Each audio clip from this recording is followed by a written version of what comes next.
ಎಲ್ಲರಿಗೂ ನಮಸ್ಕಾರ ಮಾಸ್ಟರ್ಸ್. ಶುಭ ಮಧ್ಯಾಹ್ನ. ದಿನ 19 21 ದಿನಗಳ ಸಮಗ್ರ ಜೀವನ ಶೈಲಿ ಕಾರ್ಯಕ್ರಮಕ್ಕೆ ನಿಮ್ಮೆಲ್ಲರಿಗೂ ಆತ್ಮೀಯವಾದ ಸ್ವಾಗತ. ಎಂದಿನಂತೆ ಮೊದಲಿಗೆ ಧ್ಯಾನ ಅರ್ಧ ಗಂಟೆ, ತದನಂತರ ಮೇಡಮ್ ವಿಶಾಲಾಕ್ಷಿ ಅಕಲ್ವಾಡಿ ಅವರು ಇವತ್ತಿನ ಸ್ವಾಧ್ಯಾಯ ಡಿಪ್ರೆಷನ್ ಇದರ ಬಗ್ಗೆ ನಮಗೆ ಮಾಹಿತಿ ತಿಳಿಸ್ಕೊಡ ಬರ್ತಾ ಇದ್ದಾರೆ. ತದನಂತರ ಪ್ರಶ್ನೋತ್ತರ ಕಾರ್ಯಕ್ರಮ. ಓಕೆ ಮಾಸ್ಟರ್ಸ್, ಈಗ ಎಲ್ಲರೂ ಧ್ಯಾನಕ್ಕೆ ಬರೋಣ. ಮೊದಲಿಗೆ ಧ್ಯಾನಕ್ಕೆ ಹೋಗುವ ಮುಂಚೆ 1 ಗ್ಲಾಸ್ ನೀರನ್ನು ಸೇವನೆ ಮಾಡಿ. ಇನ್ನ 1 ಗ್ಲಾಸ್ ನೀರನ್ನು ಧ್ಯಾನದ ತದನಂತರ ಸೇವಿಸೋಣ. ಓಕೆ ಮಾಸ್ಟರ್ಸ್, ಮಹಾವತಾರ್ ಬಾಬಾಜಿ ಗುರುಗಳು ಹಾಗೂ ಪತ್ರಿಜಿ ಗುರುಗಳನ್ನು ಸ್ಮರಿಸುತ್ತಾ ಈ ಅರ್ಧ ಗಂಟೆಗಳ ಸಂಗೀತ ಧ್ಯಾನಕ್ಕೆ ತೆರಳೋಣ. ಎಲ್ಲರೂ ಕತ್ತು ಬೆನ್ನುಹುರಿ ನೇರ,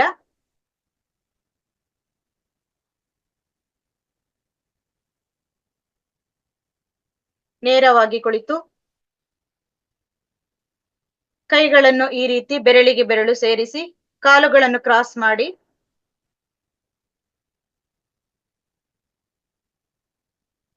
ಆರಾಮಾಗಿ ಮೃದುವಾಗಿ ಕಣ್ಣುಗಳನ್ನು ಮುಚ್ಚಿ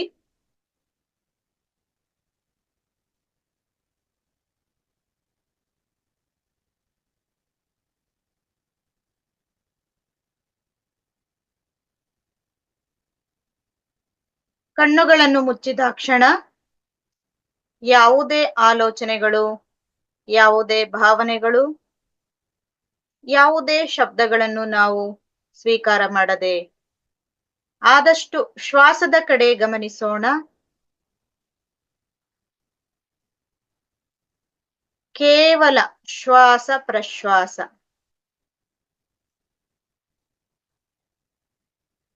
ಉಚ್ಛ್ವಾಸ ನಿಶ್ವಾಸ,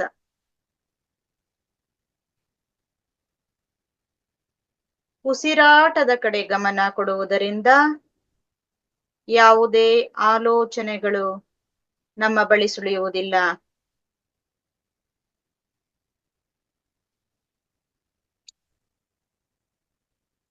ಮೊಗದಲ್ಲಿ ಮುಗ್ಧವಾದ ಮಂದಹಾಸವಿರಲಿ.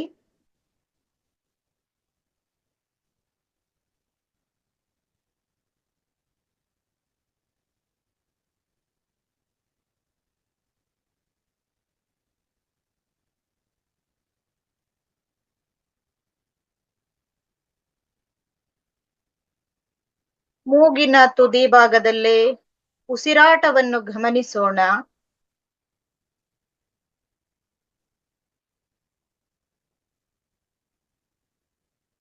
ಪ್ರಶಾಂತವಾದ ಸ್ಥಳದಲ್ಲಿ ನಿಶ್ಶಬ್ದವಾದ ಸ್ಥಳ ಆಯ್ಕೆ ಮಾಡಿಕೊಂಡಿದ್ದೇವೆ.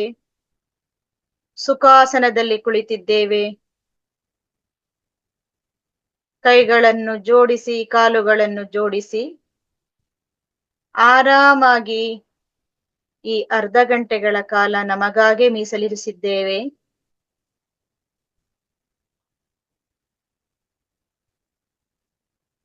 ಮನಸ್ಸು ಶೂನ್ಯವಾಗಿದೆ, ಆಲೋಚನಾ ರಹಿತವಾಗಿದೆ.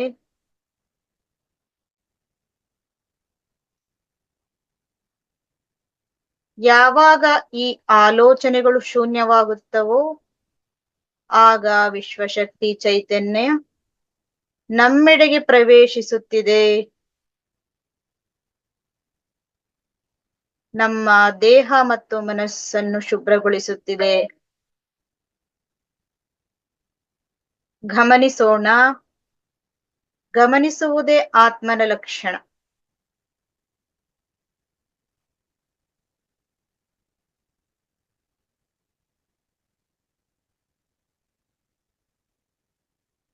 ಕೇವಲ ಉಸಿರಾಟದ ಕಡೆ ಗಮನ. ಬುದ್ಧ ದೇವರಿಗೊಂದು ನಮನ.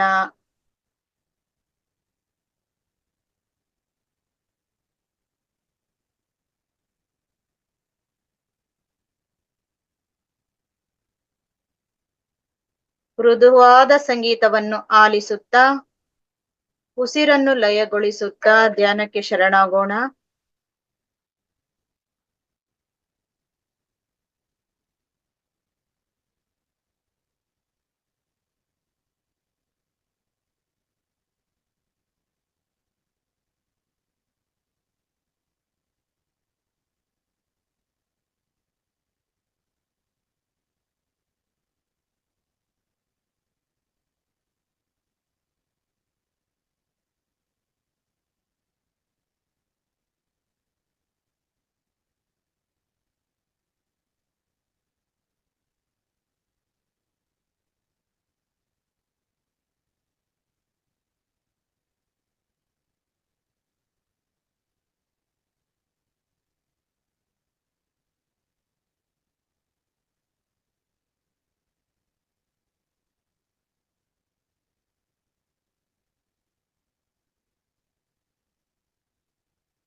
ನಾವು ಹೇಳುವವರೆಗೆ ಯಾರು ಕಣ್ಣನ್ನು ತೆರೆಯಬೇಡಿ.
2 ನಿಮಿಷಗಳು ಮಾಸ್ಟರ್ಸ್.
ನಿಮಿಷಗಳು.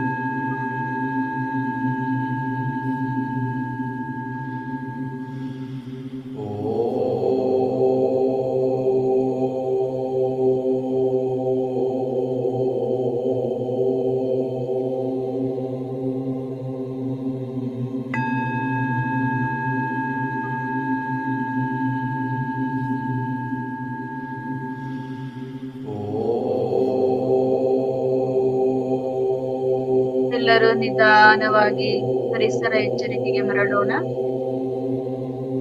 30 ಸೆಕೆಂಡ್.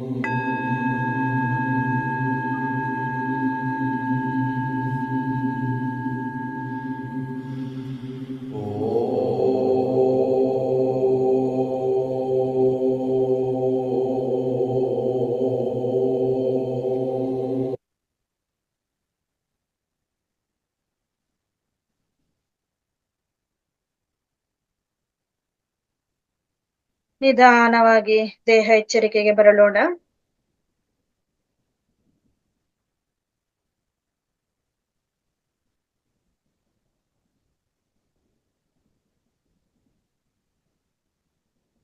ಹತ್ತು ಸೆಕೆಂಡ್.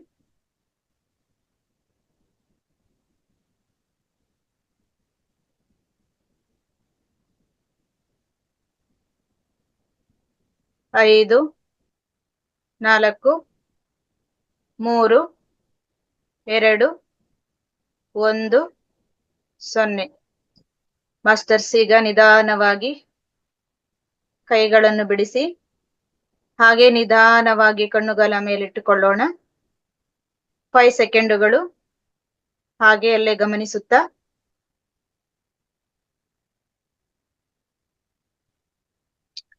ಈಗ ನಿಧಾನವಾಗಿ ಕೈಗಳನ್ನು ಇಳಿಸಿ ಮೃದುವಾಗಿ ಕಣ್ಣುಗಳನ್ನು ಬಿಡುತ್ತಾ ಕರಗಳನ್ನು ದರ್ಶಿಸೋಣ.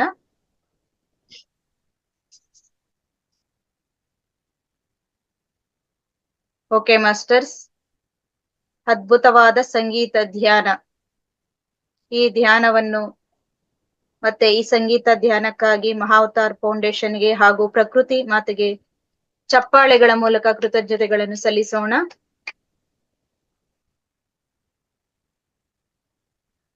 ಅದ್ಭುತವಾದ ಧ್ಯಾನವನ್ನು ಮಾಡ್ಕೊಂಡು ಬಂದಿದ್ದಕ್ಕೆ ಎಲ್ಲರಿಗೂ ಧನ್ಯವಾದಗಳು ಮಾಸ್ಟರ್ಸ್. ಎಲ್ಲರೂ ವಿಡಿಯೋ ಆನ್ ಮಾಡ್ಕೋಬಹುದು. ಧ್ಯಾನದ ನಂತರ ಮುಂದಿನ ಕಾರ್ಯಕ್ರಮ ಜ್ಞಾನ. ಇವತ್ತಿನ ಜ್ಞಾನ ಬಂದು ಡಿಪ್ರೆಷನ್. ಇದರ ಬಗ್ಗೆ ನಮ್ಗೆ ತಿಳಿಸ್ಕೊಡೋದಕ್ಕೆ ವಿಶಾಲಾಕ್ಷಿ ಮೇಡಮ್ ಅವರು ಬರ್ತಾ ಇದ್ದಾರೆ. ಅವರಿಗೆ ಈ ಕಾರ್ಯಕ್ರಮಕ್ಕೆ ಆತ್ಮೀಯವಾಗಿ ಸ್ವಾಗತಿಸೋಣ. ಮೇಡಮ್ ಸ್ವಾಗತ ಮೇಡಮ್ ನಿಮ್ಗೆ. Thank you madam. Yes madam, ಮುಂದುವರಿಸಬಹುದು ಮೇಡಮ್. Okay madam. ಮೊಟ್ಟ ಮೊದಲನೆಯದಾಗಿ ನನಗೆ ಜನ್ಮ ನೀಡಿದ ನನ್ನ ತಂದೆ ತಾಯಿಯರಿಗೆ, ಗುರುಗಳಾದ ಬ್ರಹ್ಮರ್ಷಿ ಪಿತಾಮಹ ಪತ್ರಿಜಿಯವರಿಗೂ, ನನ್ನ ಮೊದಲನೇ ಗುರುಗಳಾದ ಮನೋರಮಾ ಮೇಡಮ್ ಅವರಿಗೂ, ಮಾರ್ಗದರ್ಶನ ಗುರುಗಳಾದ ಪ್ರೇಮ್ನಾಥ್ ಸರ್ ಹಾಗೂ ಎಲ್ಲ ಪಿರಮಿಡ್ ಮಾಸ್ಟರ್ಸಿಗೂ ಕೋಟಿ ಕೋಟಿ ಪ್ರಣಾಮಗಳು. ಈ ದಿನ ಝೂಮ್ ಅಲ್ಲಿ ಹಾಗೂ ಯೂಟ್ಯೂಬ್ ನಲ್ಲಿ ಈ ಕಾರ್ಯಕ್ರಮವನ್ನು ವೀಕ್ಷಿಸುತ್ತಿರುವ ಎಲ್ಲ ಆತ್ಮ ಬಂಧುಗಳಿಗೂ ನನ್ನ ಪ್ರಣಾಮಗಳು. ಹಾಗೂ ಈ ದಿನ ಈ ಒಂದು ವಿಷಯವನ್ನು ತಿಳಿಸುವುದಕ್ಕೆ ಅವಕಾಶವನ್ನು ಕೊಟ್ಟ ಮಹಾವತಾರ್ ಫೌಂಡೇಶನ್ ರಂಗನಾಥ್ ಗುರುಗಳಿಗೂ ಅವರ ಎಲ್ಲಾ ಸದಸ್ಯರಿಗೂ ನನ್ನ ಧನ್ಯವಾದಗಳು. ಸೊ ಈ ಡಿಪ್ರೆಷನ್ ಅನ್ನೋ ಈ ಶಬ್ದ ನಾವು ಇತ್ತೀಚೆಗೆ ತುಂಬಾ ಕೇಳ್ತಾ ಇದ್ದೀವಿ. ಈ 30 ವರ್ಷಗಳ ಹಿಂದೆ ಈ ಡಿಪ್ರೆಷನ್ ಅನ್ನೋ ಶಬ್ದ ನಮ್ಗೆ ಅರ್ಥನೇ ಗೊತ್ತಿರ್ಲಿಲ್ಲ. ಈ ಶಬ್ದನ ನಾವು ಕೇಳ್ತಾನೂ ಇರ್ಲಿಲ್ಲ. ಆದ್ರೆ ಇತ್ತೀಚೆಗೆ ಇದು ತುಂಬಾ ಕಾಮನ್ ಆಗಿದೆ. ಆದ್ರಿಂದ ಇದ್ರ ಬಗ್ಗೆ, ಇದು ಯಾವ ಕಾರಣಗಳಿಂದ ಬರುತ್ತೆ, ಇದರ ಲಕ್ಷಣಗಳೇನು, ಇದನ್ನ ಫಿಸಿಕಲ್ ಆಗಿ ಮತ್ತೆ ಸ್ಪಿರಿಚುವಲ್ ಆಗಿ ಹೇಗೆ ಪರಿಹಾರ ಮಾಡೋದು ಅನ್ನೋದನ್ನ ನಾವು ತಿಳ್ಕೊಳ್ಳೇಬೇಕು. ಫ್ರೆಂಡ್ಸ್, ಡಿಪ್ರೆಷನ್ ಅಂದ್ರೆ ಯಾವುದೇ ಒಂದು ಕಾಯಿಲೆ ಅಲ್ಲ, ಅದು ಒಂದು ಸ್ಥಿತಿ. ಡಿಪ್ರೆಷನ್ ಅಂದ್ರೆ ನಿರಾಶೆ ಭಾವನೆ, ಒಂಟಿತನ ಭಾವಿಸೋದು, ನನಗೆ ಯಾರಿಲ್ಲಪ್ಪ, ನಾನು ಒಬ್ಬಂಟಿ ಅಂತ ಭಾವಿಸೋದು, ಏನು ಮಾಡೋದಕ್ಕೆ ಮನಸ್ಸು ಬರೋದಿಲ್ಲ, ಏನೋ ಭಯ. ಸೊ ನಮ್ಮ ದೇಶದಲ್ಲಿ ಈ ಒಂದು ಡಿಪ್ರೆಷನ್ಗೆ ಗುರಿಯಾದವರು ಮತ್ತೆ ತಮಗೆ ಈ ಸ್ಥಿತಿ ಇದೆ ಅಂತ ತಿಳ್ಕೊಂಡವರು ಕೇವಲ 9%. ಆದ್ರೆ ಇನ್ನೂ ಕೆಲವರಿಗೆ ತಾವು ಈ ಒಂದು ಡಿಪ್ರೆಷನ್ ಸ್ಥಿತಿಯಲ್ಲಿ ಇದ್ದೀವಿ ಅಂತ ಕೂಡ ಗೊತ್ತಿರೋದಿಲ್ಲ. ಅವರು 9ರಿಂದ 10% ಇದ್ದಾರೆ. ಫ್ರೆಂಡ್ಸ್, ಇನ್ನೂ ಒಂದು ಅರ್ಥ ಮಾಡ್ಕೊಳ್ಳಿ, ಡಿಪ್ರೆಷನ್ ಅನ್ನೋದು ಒಂದು ಸ್ಥಿತಿ. ಈಗ ಆನಂದಮಯ ಸ್ಥಿತಿ, ಪ್ರೇಮಮಯ ಸ್ಥಿತಿ, ಹೀಗೆ ಎಷ್ಟೋ ಸ್ಥಿತಿಗಳಿರೋ ಹಾಗೆ ಡಿಪ್ರೆಷನ್ ಅನ್ನೋದು ಕೂಡ ಒಂದು ಸ್ಥಿತಿ. ಅದನ್ನ ನಾವು ಕನ್ನಡದಲ್ಲಿ ಖಿನ್ನತೆ ಅಂತ ಹೇಳ್ತೀವಿ. ಸೊ ಅದನ್ನ ಒಂದು ಸ್ಥಿತಿಯನ್ನ ನೀವು ಯಾವಾಗ ಅಕ್ಸೆಪ್ಟ್ ಮಾಡ್ತಿರೋ ಅದನ್ನ ಸುಲಭವಾಗಿ ನೀವು ಬದಲಾಯಿಸ್ಕೋಬಹುದು. ಈಗ ಈ ಒಂದು ಡಿಪ್ರೆಷನ್ಗೆ, ಖಿನ್ನತೆಗೆ ಬರೋದಕ್ಕೆ ಕಾರಣಗಳೇನು? ಇದಕ್ಕೆ ಸಾಕಷ್ಟು ಕಾರಣಗಳಿದಾವೆ. ಅವೆಲ್ಲವನ್ನ ನಾವು ತಿಳ್ಕೊಂಡಾಗ ಅದನ್ನ ಆದಷ್ಟು ಬರದೇ ಇರೋ ತರ ನಾವು ತಡೆಗಟ್ಟಬಹುದು. ಆದ್ರೆ ಆ ರೀತಿ ಕಾರಣಗಳು ತಡೆಯೋದಕ್ಕೆ ನಾವು ಪ್ರಯತ್ನ ಪಡಬಹುದು. ಸೊ ಇದಕ್ಕೆ ಸಾಕಷ್ಟು ಕಾರಣಗಳಿದಾವೆ ಈ ಖಿನ್ನತೆ ಬರೋದಕ್ಕೆ. ಸೊ ಈಗ ಹತ್ತಿರದ ಬಂಧುಗಳು ಯಾರಾದ್ರೂ ತೀರ್ಕೊಂಡಾಗ, ಉದಾಹರಣೆಗೆ ತಂದೆ ತಾಯಿ ಚಿಕ್ಕ ವಯಸ್ಸಲ್ಲಿ ತೀರ್ಕೊಂಡ್ರೆ ಮಕ್ಕಳಿಗೆ, ಅಥವಾ ಚಿಕ್ಕ ವಯಸ್ಸಲ್ಲಿ ಹೆಂಡತಿ ತೀರ್ಕೊಂಡ್ರೆ ಗಂಡನಿಗೆ, ಗಂಡ ಚಿಕ್ಕ ವಯಸ್ಸಲ್ಲಿ ಇದ್ದಾಗ ತೀರ್ಕೊಂಡಾಗ ಹೆಂಡತಿಗೆ, ಅಥವಾ ತಂದೆ ತಾಯಿ ಎದುರಿಗೆ ಮಕ್ಕಳು ಸಡನ್ ಆಗಿ ಯಾವುದೋ ಒಂದು ದೊಡ್ಡ ಕಾಯಿಲೆ ಬಂದು ತೀರ್ಕೊಳ್ತಾರೆ, ಆಕ್ಸಿಡೆಂಟ್ ಅಲ್ಲಿ ತೀರ್ಕೊಳ್ತಾರೆ, ಏನೋ ಒಂದು ತೊಂದರೆ ಆಗಿ ತಂದೆ ತಾಯಿ ಎದುರಿಗೆ ಮಕ್ಕಳು ತೀರ್ಕೊಂಡಾಗ ಆ ತಂದೆ ತಾಯಿಗೆ ತುಂಬಾ ದುಃಖ ಹೆಚ್ಚಾಗಿ ಈ ಒಂದು ಡಿಪ್ರೆಷನ್ಗೆ ಗುರಿಯಾಗೋ ಸಾಧ್ಯತೆ ಜಾಸ್ತಿ ಇರುತ್ತೆ. ಸೊ ಒಟ್ಟಿನಲ್ಲಿ ಮನಸ್ಸಿನಲ್ಲಿ ವೇದನೆ ಅತಿಯಾಗಿ ಹೆಚ್ಚಾದಾಗ ಈ ಡಿಪ್ರೆಷನ್ಗೆ ಹೋಗೋ ಸಂಭವಗಳು ತುಂಬಾ ಇದೆ. ಇನ್ನು ಹುಡುಗಿಯರ್ ಚಿಕ್ಕ ವಯಸ್ಸಿನಲ್ಲಿ ಈ ಒಂದು ಲೈಂಗಿಕವಾಗಿ ಅಬ್ಯೂಸ್ಗೆ ಒಳಗಾಗಿರ್ತಾರೆ. ಅದು ಕೂಡ ಗೊತ್ತಿರುವ ಬಂಧುಗಳಿಂದಾನೇ ಆಗ್ತಾ ಇರುತ್ತೆ. ಇನ್ನು ಇದರಿಂದ ಕೂಡ ಡಿಪ್ರೆಷನ್ಗೆ ಅವ್ರು ಹೋಗ್ಬೋದು. ನಮ್ಗೆ ಏನಾಗಿದೆ ಅನ್ನೋದು ಅವ್ರಿಗೆ ಅರ್ಥ ಆಗಲ್ಲ. ಆದ್ರೆ ಏನೋ ನಡಿಬಾರ್ದು ನಡೆದಿದೆ. ಯಾಕೆಂದ್ರೆ ಆ ರೀತಿ ಮಾಡಿದವರು ತಂದೆ ತಾಯಿಗೆ ಹೇಳ್ಬಿಟ್ರೆ, ನೋಡು ಸುಮ್ನಿರಲ್ಲ, ನಿನ್ನ ಏನಾದ್ರೂ ಮಾಡ್ಬಿಡ್ತೀನಿ ಅಂತ ಹೆದರಿಸ್ಬಿಡ್ತಾರೆ. ಅಥವಾ ವಿಡಿಯೋಗಳು ತೆಗೆದು ನಾನು ಆ ವಿಡಿಯೋ ಪಬ್ಲಿಕ್ ಮಾಡ್ತೀನಿ ಅಂತ ಹೆದರಿಸ್ಬಿಡ್ತಾರೆ. ಸಾಕಷ್ಟು ಸಿನಿಮಾಗಳನ್ನ ನಾವು ನೋಡಿದೀವಿ. ಸೊ ಅದನ್ನ ಮನ್ಸಲ್ಲೇ ಕೊರಗಿ ಕೊರಗಿ ಅವರು ಡಿಪ್ರೆಷನ್ಗೆ ಒಳಗಾಗುವ ಚಾನ್ಸಸ್ ಇರುತ್ತೆ. ಇನ್ನು ಫಿಸಿಕಲ್ ಅಬ್ಯೂಸ್ ಕೂಡ ಮಾಡ್ತಾ ಇರ್ತಾರೆ. ಅದು ಯಾವ ರೀತಿ ಅಂದ್ರೆ ಚಿಕ್ಕ ವಯಸ್ಸಿನಲ್ಲಿ, ಅಮಾಯಕ ವಯಸ್ಸಿನಲ್ಲಿ ಹೊಡಿತಾ ಇರ್ತಾರೆ. ತಂದೆನೇ ಇರ್ಬೋದು, ಕುಡಿದ್ ಬಂದು ಮಕ್ಕಳಿಗೆ ಹೊಡೆಯೋದು, ಕುಡಿದು ಹೆಂಡತಿಗೆ ಹೊಡೆಯೋದು, ಅಥವಾ ತಂದೆ ತಾಯಿ ಮಕ್ಕಳಿಗೆ ನೀವು ಕೆಲ್ಸಕ್ಕೆ ಬರ್ತಾ ಇರೋರು, ನೀವು ದುರದೃಷ್ಟ ಜಾತಕದವರು, ನೀವು ದರಿದ್ರ ಅಂತ ಹುಡುಗಿಯರಿಗೆ ಎಷ್ಟೋ ಸಿನಿಮಾಗಳಲ್ಲಿ ನಾವು ನೋಡ್ತೀವಿ, ಕತೆಗಳಲ್ಲಿ ಕೇಳ್ತೀವಿ. ನಮ್ಮ ಕಣ್ಣೆದುರಿಗೆ ನಮ್ಮ ಸುತ್ತಮುತ್ತಲು ಈ ತರ ನಡೀತಾ ಇರುತ್ತೆ. ಸೊ ಅದೆಲ್ಲವೂ ಫಿಸಿಕಲ್ ಅಬ್ಯೂಸ್ ಅಂತ ಹೇಳ್ತಾರೆ. ಇದನ್ನೆಲ್ಲ ಕೇಳಿಸ್ಕೊಂಡಾಗ ಆ ಮಕ್ಕಳು ಒಳಗಡೆನೆ ಕೊರಗಿ ಕೊರಗಿ ಅವರಲ್ಲಿ ಡಿಪ್ರೆಷನ್ ಬರೋ ಚಾನ್ಸ್ ಇರುತ್ತೆ. ಅಥವಾ ತುಂಬಾ ಕುರೂಪಿಯಾಗಿ ಹುಟ್ಟಿದಾಗ ಎಲ್ರು, ಅದು ಕೂಡ ಒಂದು ತಪ್ಪು ಅನ್ನೋ ರೀತಿಯಲ್ಲಿ, ನೀನು ಅಂದವಾಗಿಲ್ಲ, ನೀನ್ ಬೆಳ್ಳಗಿಲ್ಲ, ನೀನ್ ತುಂಬಾ ಕುರೂಪಿ ಆಗಿದ್ದೀಯಾ, ನಿನ್ ತರ ನಮ್ಮ ಮನೇಲಿ ಯಾರೂ ಇಲ್ಲ, ನೀನ್ ಎಷ್ಟು ಸಣ್ಣ ಇದೀಯಾ ಅಥವಾ ನೀನ್ ಎಷ್ಟು ದಪ್ಪ ಇದೀಯಾ, ಹೀಗೆ. ಸೊ ಹುಡುಗಿಯರಿಗೆ ಅವರಿಗೆ ಮುಖ್ಯ ಫಿಸಿಕಲ್ ಒಂದು ಅಂದಾನೆ ಅವ್ರಿಗೆ ತುಂಬಾ ಮುಖ್ಯ.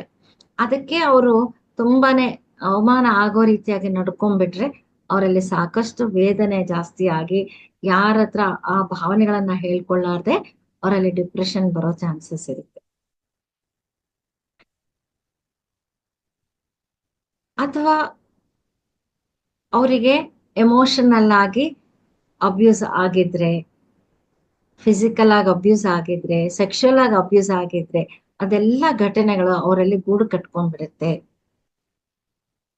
ಇನ್ನು ಶಾಲೆಗೆ ಹೋಗೋ ಮಕ್ಕಳಿಗೆ ನೀನ್ ಚೆನ್ನಾಗಿ ಓದಲ್ಲ, ಅವ್ರ ತರ ನಿನಗ್ ಮಾರ್ಕ್ಸ್ ಬರಲ್ಲ, ಅವ್ರೆಷ್ಟು ಜಾಣ್ರಿದ್ದಾರೆ, ನೀವು ಪ್ರಯೋಜನ ಇಲ್ಲ, ಅಪ್ರಯೋಜಕರು ಅಂತ ಹಿರಿಯರು ಬೈತಾ ಇರ್ತಾರೆ. ನೋಡಿ, ಯಾವಾಗ್ಲೂ ಮಕ್ಕಳಲ್ಲಿ ಏನಿದೆ ಅದನ್ನ ನಾವು ಗುರ್ತು ಹಿಡಿಯೋದಿಲ್ಲ. ಓದೋದ್ರಲ್ಲಿ ಜಾಣ್ತನ ಇಲ್ಲ, ಆದ್ರೆ ಬೇರೆ ಯಾವುದೋ ಒಂದು ಫೀಲ್ಡ್ ಅಲ್ಲಿ ಅವ್ರಿಗೆ ಜಾಣ್ತನ ಇರ್ಬೋದು, ಆಟದಲ್ಲಿ ಅವರು ಜಾಣ್ರಿರ್ಬೋದು, ಅಥವಾ ಅವರು ಒಂದು ಪೇಂಟಿಂಗ್ ಅಲ್ಲಿ ಜಾಣ್ರಿರ್ಬೋದು, ಮಾತಾಡೋ ಕಲೆ ಅವರಿಗೆ ಗೊತ್ತಿರ್ಬೋದು. ಯಾವುದೋ ಒಂದ್ರಲ್ಲಿ ಅವ್ರು ಸ್ಪೆಷಲ್ ಅನ್ನೋದು ಪ್ರತಿ ಒಬ್ಬರಿಗೂ ಯೂನಿಕ್ ಕ್ವಾಲಿಟಿ ಅನ್ನೋದು ಇದ್ದೇ ಇರುತ್ತೆ. So every soul is a unique soul ಅಂತ ನಮ್ಗೆ ಗುರುಗಳು ಯಾವಾಗ್ಲೂ ಹೇಳ್ತಾರೆ. ಒಬ್ರಿಗೆ ಒಬ್ರು ನಾವು ಯಾವತ್ತೂ ಕಂಪೇರ್ ಮಾಡ್ಲೇಬಾರ್ದು. ನೋಡಿ, ನಾವು ಒಂದು ಗಾರ್ಡನ್ ಮಾಡಿದಾಗ ಆ ಗಾರ್ಡನ್ ಅಲ್ಲಿ ಯಾವಾಗ್ಲೂ ಒಂದೇ ರೀತಿಯ ಹೂ ಹಾಕ್ತಿವ? ಇಲ್ಲ ಅಲ್ವಾ? ನಮ್ಗೆ ಎಲ್ಲಾ ತರ ಬಣ್ಣಗಳಿರೋ ಹೂಗಳು ಬೇಕು, ಎಲೆ ಇರೋ ಗಿಡಗಳು ಬೇಕು, ಹೂ ಇರೋ ಗಿಡ ಬೇಕು. ಆ ಎಲೆನಲ್ಲೂ ಒಂದೊಂದು ರೀತಿಯ ಎಲೆಗಳು ಬೇಕು. ಈಗ ಮರಗಳನ್ನ ಹಾಕಿದಾಗ ಬೇರೆ ಬೇರೆ ಮರಗಳನ್ನ ನಾವು ನೆಡ್ತೀವಿ. ಅಂದ್ರೆ ಎಲ್ಲ ಒಂದೇ ತರ ಇರಬಾರ್ದು ಅಂತ ಹೇಳಿದಾಗ ಆ ಮಕ್ಕಳು ಕೂಡ ಒಂದೇ ರೀತಿ ಇರ್ಲಿ ಅಂತ ನಾವು ಯಾಕೆ ಯೋಚನೆ ಮಾಡ್ತೀವಿ? ಯೋಚನೆ ಮಾಡಬಾರ್ದು ಫ್ರೆಂಡ್ಸ್.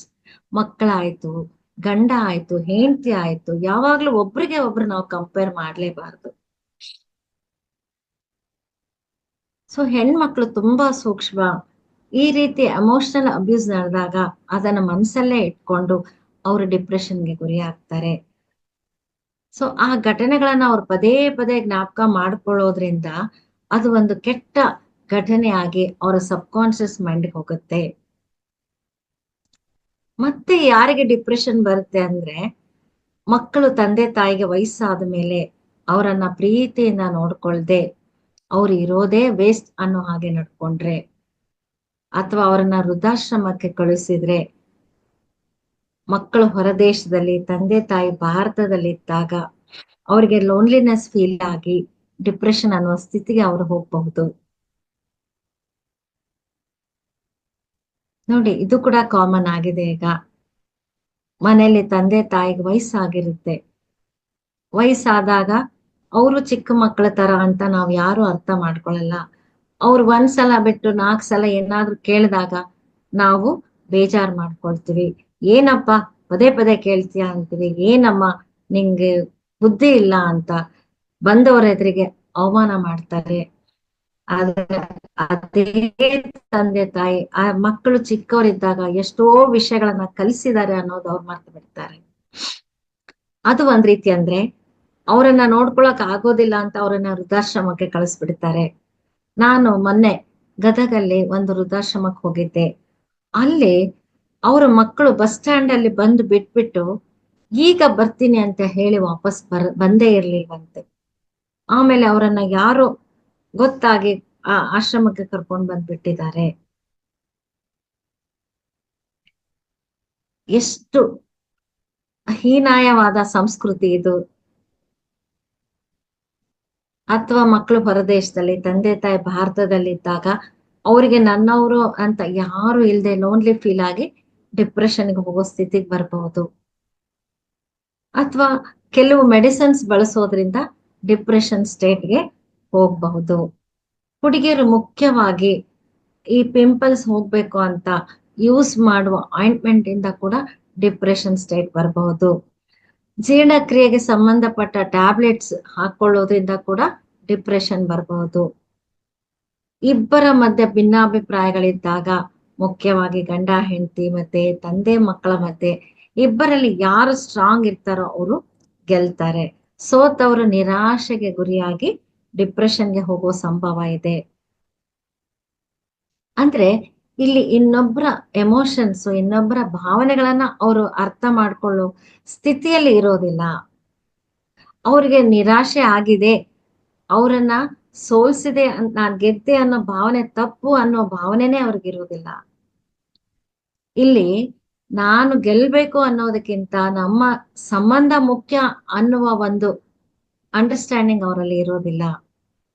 ಇಬ್ಬರು ಪ್ರೇಮಿಗಳ ಮಧ್ಯೆ ಬ್ರೇಕಪ್ ಕಾರಣದಿಂದನೂ ಡಿಪ್ರೆಷನ್ ಬರೋ ಚಾನ್ಸ್ ಇರುತ್ತೆ. ಗಂಡ ಹೆಂಡತಿ ಡೈವರ್ಸ್ ಆದಾಗ. ಸೊ ಈ ರಿಸರ್ಚ್ ಪ್ರಕಾರ ಗಂಡಸರಿಗಿಂತ ಹೆಣ್ಮಕ್ಳಲ್ಲಿ ಡಿಪ್ರೆಷನ್ ಜಾಸ್ತಿ ಕಂಡು ಬರುತ್ತೆ. ಯಾಕೆಂದ್ರೆ ಆಕೆ ತನ್ನ ಶಕ್ತಿಯನ್ನು ಪೂರ್ತಿಯಾಗಿ ನಂಬದೆ, ಸುತ್ತಲಿನ ಜನರ ಮಾತಿಗೆ ಹೆದರಿ, ಸಮಾಜಕ್ಕೆ ಹೆದರಿ, ಪರಿಸ್ಥಿತಿಗೆ ಹೆದರಿ ಡಿಪ್ರೆಷನ್ಗೆ ಗುರಿ ಆಗ್ತಾಳೆ. ಸಂತೃಪ್ತಿ ಇಲ್ಲ ಅಂದ್ರೆ ಡಿಪ್ರೆಷನ್ ಬರುತ್ತೆ.